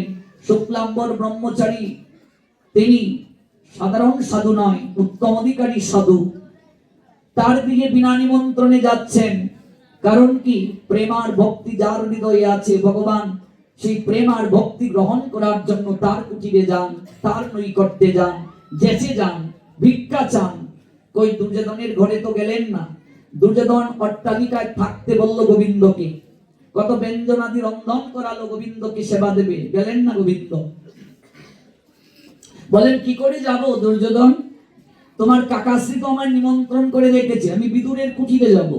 অথচ বিদুর নিমন্ত্রণই করে নাই, বিনা নিমন্ত্রণে চলে গেলেন। সন্ধ্যাবেলা পরাশরী দেবী কেবল এলেন ওই মাটির কলসিটা জলে পরিপূর্ণ করে। কুটিরে কেউ নাই, অন্ধকার, সেজুতিটা জ্বালা হয় নাই, আসন দেয়া হয় নাই, মাটির মাঝে বসে গেলেন গোবিন্দ। প্রেমার ভক্তির শক্তি দেখো। পরাশরী এলেন, দূর থেকে দেখছেন, আহা আমি তো সেজুতি জ্বালাইনি গো, আমার ঘরে এত আলো কোথা থেকে আসছে? হ্যাঁ, যে কৃষ্ণ যেখানে দাঁড়ায় অন্ধকার দূর হয়ে যায়। কৃষ্ণ সূর্য সম, মায়া অন্ধকার, যথায় কৃষ্ণ তথায় নাহি মায়ার প্রবেশ অধিকার। গোপিকারা বলেছিলেন মা যশোদাকে, ও যশোদা তুই বললি আমরা অন্ধকারের মাঝে দধির ভাণ্ড রাখবো, তোর গোপাল অন্ধকারে দেখতে পায় না। কি রে যশোদা, আমরা বুঝি পরীক্ষা করিনি? আমরা অন্ধকারেও রেখেছি রে দধির ভাণ্ড, তোর গোপাল যে জায়গায় দাঁড়ায় তুই জানিস কিনা যশোদা? আমরা দেখেছি রে, তোর গোপাল যে জায়গায় দাঁড়ায়, তোর গোপাল যদি অন্ধকারেও দাঁড়ায়, সঙ্গে সঙ্গে অন্ধকার ঘরটা আলোকিত হয়ে যায় রে যশোদা। আর শাস্ত্রকার বললেন, ওই কৃষ্ণের যথার্থ ভক্ত যে, সে যে গ্রামে আসে, যে পাড়ায় আসে, যে ঘরে আসে, অজ্ঞান জনিত অন্ধকার যার হৃদয়ে আসে। হৃদয়ে আসা মানে কি? যে ভক্ত শুদ্ধ ভক্তকে হৃদয় দিয়ে চিন্তন করে হরিকথা শুনে হৃদয়ে যে আসে কৃষ্ণের শুদ্ধ ভক্ত, তার অজ্ঞান জমিত ওই হৃদয় গৃহটা আলোকিত হয়ে যায়, জ্ঞানীর আলোয় আলোকিত হয়ে যায়। যশোদা, আমরা কত চেষ্টা করেছি, কৃষ্ণ যেখানে দাঁড়ায় অন্ধকার করতে আলো হয়ে যায়। কৃষ্ণ সূর্য সম, মায়া অন্ধকার, যতাই কৃষ্ণ তথায় নাকি মায়ার প্রবেশ অধিকার। কৃষ্ণ যেখানে দাঁড়ান মায়া সেখানে থাকতে পারে না। মায়া অন্ধকার, মায়া ত্রিগুণাত্মিকা, এই মায়াকে সহজে জয় করা যায় না। কে জয় করতে পারে? কৃষ্ণ চরণ দুটো যে আঁকড়ে ধরেছে সে জয় করতে পারে। কৃষ্ণ চরণ জড়িয়ে না ধরলে, কৃষ্ণ চরণ আঁকড়ে না ধরলে মায়াকে জয় করা যায় না। বিদুরের কুটিরে গেলেন, হ্যাঁ, সেখানে কলার খোসা খেলেন। আপনারা এই লীলা জানেন, আমরা এই লীলায় যাচ্ছি না। বিদুরের কুটিরে গিয়ে বিনা নিমন্ত্রণে কলার খোসা খেলেন, কলার সার অংশ নয়। পরাশরী কলার খোসাটা গোবিন্দের মুখে তুলে দিয়েছিলেন আর সার ফেলে দিয়েছিলেন। গোবিন্দ আপন মনে খেলেন বিনা নিমন্ত্রণে। কিসের কারণে? প্রেম আছে বলে, ভক্তি আছে বলে, শ্রদ্ধা আছে বলে। নয়নের জলে পদ প্রক্ষালন করে দিলেন। ও বাসুদেব, এ তো আমার পরম সৌভাগ্য। ব্রহ্মাদি দেবতারা ধ্যানে যাকে পায় না, সাধনায় যাকে পায় না, আজ সে বিনা নিমন্ত্রণে কুটিরে কি সেবা দেব? শূন্য মুখে তো বিদায় দিতে পারি। গড়ের এক কোণে দেখলেন আদা পাকা কলা, পাকে নাই ভালো করে। ওই কলাটা আনলেন, পাত্রের মাঝে রাখলেন। কলার খোসাটা আমরা ছাড়িয়ে ফেলে দিই না মা, আর শাকটা খাই। পরাশরী গোবিন্দের দিকে তাকিয়ে মুগ্ধ হয়ে গেলেন, শাকটা ফেলে দিলেন আর খোসাটা, অর্ধ পাকা খোসা গোবিন্দের মুখের মাঝে তুলে দিলেন। গোবিন্দ পরাশরীর দিকে তাকিয়ে দেখছেন, তার নয়ন থেকে চড়চড় করে জল চড়ছে। মন থেকে যেন পরাশরী বোঝাচ্ছেন, খাও খাও বাসুদেব, দ্বারকার রাজভোগ আমার কাছে নাই, কিন্তু আমি যে তোমায় সেবা দিচ্ছি, হৃদয়ে প্রেম আর ভক্তি মাখিয়ে দিচ্ছি বাসুদেব। খাও খাও বাসুদেব, খাও না। হৃদয়ের প্রেম আর ভক্তি ওই মাখিয়ে দিচ্ছি, খাও খাও বাসুদেব, খাও খাও খাও। প্রেম আর ভক্তি মাখিয়ে দিচ্ছি বাসুদেব, খাও খাও। গ্রহণ করতে শুরু করলেন, কলার খোসা গ্রহণ করতে শুরু করলেন। বিদুর দূর থেকে দাঁড়িয়ে আছেন, রাজভোগ নিয়ে এসেছিলেন। ও পরাশরী, কি করলে? এই বদনে ননি মাখন তুলে দেয় যশোদা। ভক্তগণ, কসকসে কলার বাকল তুলে দিলে। তোমার হৃদয়ে মায়া নাই? তুমি নিষ্ঠুর, মমতাহীন। তুমি কি করে আদা পাকা কলার কুসা গোবিন্দের মুখে তুলে দিলে? পরাশরী সম্বিত ফিরে পেল। আমি কি করলাম, কি করলাম, আমি কি করলাম, কি করলাম আমি? চরণে পড়ে কাঁদছেন। গোবিন্দ বিদুরের দিকে তাকিয়ে বলেন, বিদুর, কত সুমধুর ভক্ত ভগবানের লীলা হচ্ছে না মা? বলছে কত সুমধুর আস্বাদন হচ্ছে, আর তুমি এসে বাধা দিলে। কি ভাবছো তুমি আমি খাওয়ার কাঙ্গাল? দুর্যোধনের কুটিরে কেন থাকলাম না, কেন এলাম? আমি খাওয়ার কাঙ্গাল? ওরে, আমি কলা খাই না, ছোলা খাই না। আমি ভক্তের হৃদয়ের ভাবটা গ্রহণ করি, ভক্তের হৃদয়ের ভাব, প্রেম ভক্তিটা গ্রহণ করি। প্রেমের কাছে ভগবান পরাভূত, প্রেমময় তিনি, প্রেম পুরুষোত্তম তিনি। আজ তাই বিনা নিমন্ত্রণে শুক্লাম্বরের কুটিরে যাচ্ছেন। শ্রীমান পণ্ডিত চলিলেন গঙ্গা তীরে, শুক্লাম্বর ব্রহ্মচারী তাহার মন্দিরে। শুনিয়া এই সব কথা প্রভু গদাধর, শুক্লাম্বর গৃহের প্রতি চলিলা সত্তর। গদাধর তিনি গিয়ে লুকিয়ে রইলেন শুক্লাম্বরের কুটিরে দরজার আড়ালে। গদাধরকে গৌরহরি যাওয়ার জন্য বলেননি, নিমন্ত্রণ দেননি, পরীক্ষা করছিলেন, কিন্তু গদাধর সবার আগে দরজার আড়ালে গিয়ে লুকালেন। কি আক্তান কৃষ্ণের কহেন শুনি গিয়া, থাকিলেন শুক্লাম্বরের গৃহে লুকাইয়া। সদাশিব মুরারি, সদাশিব মুরারি শ্রীমান শুক্লাম্বর, মিলিলা সকল যত প্রেমী অনুচর। এই জায়গায় সদাশিব আছে কি নাই? ওই সদাশিবের কথা আপনাদেরকে শোনালাম। তার বংশের কথা শোনালাম। সদাশিব মুরারি, মুরারিকে ত্রেতা যুগের হনুমান, মুরারি গুপ্ত হয়ে এলেন। কোথায় জন্ম নিলেন? বাংলাদেশ, সিলেট, ওসমানীনগর উপজেলা, তাজপুর, গুপ্তপাড়া। ওই হনুমান জন্ম নিলেন মুরারি গুপ্ত হয়ে আমাদের সিলেটে। একদিন ওই মুরারি গুপ্তের কথা আপনাদেরকে শোনাবো। আর কে এলেন সেখানে? এলেন স্বয়ং শ্রীবাস। সদাশিব মুরারি শ্রীমান শুক্লাম্বর মিলিলা সকল যত প্রেমী অনুচর, হেন কালে বিশ্বম্বর দ্বিজরাজ, আসিয়া মিলিলা হেতা বৈষ্ণব সমাজ। সকল বৈষ্ণব মন্ডলীরা এসে শুক্লাম্বরের গৃহে সামনে দাঁড়ালেন। গদাধর দরজার আড়ালে রইলেন। গদাধর কেন দরজার আড়ালে লুকাইয়ে রইলেন? আর কোনদিন শুক্লাম্বর নিমন্ত্রণ করে নাই। এত ভক্তকে কি করে সেবা দেবে? গড়ে তন্ডুল নাই, কিচ্ছু নাই, অথচ গৌর হরি এত ভক্তকে নিয়ে শুক্লাম্বরের কুটিরে গিয়ে দাঁড়ালেন। কি করে শুক্লাম্বর? গড়ে কোনো আহার্য বস্তু নাই, এরপরও কি করে সেবা দিলেন গৌর হরি আর বৈষ্ণব সেবা দিলেন? সেই লীলা জানতে গেলে আসতে হবে আগামীকাল ঠিক রাত 8টায়। নিতাই গো।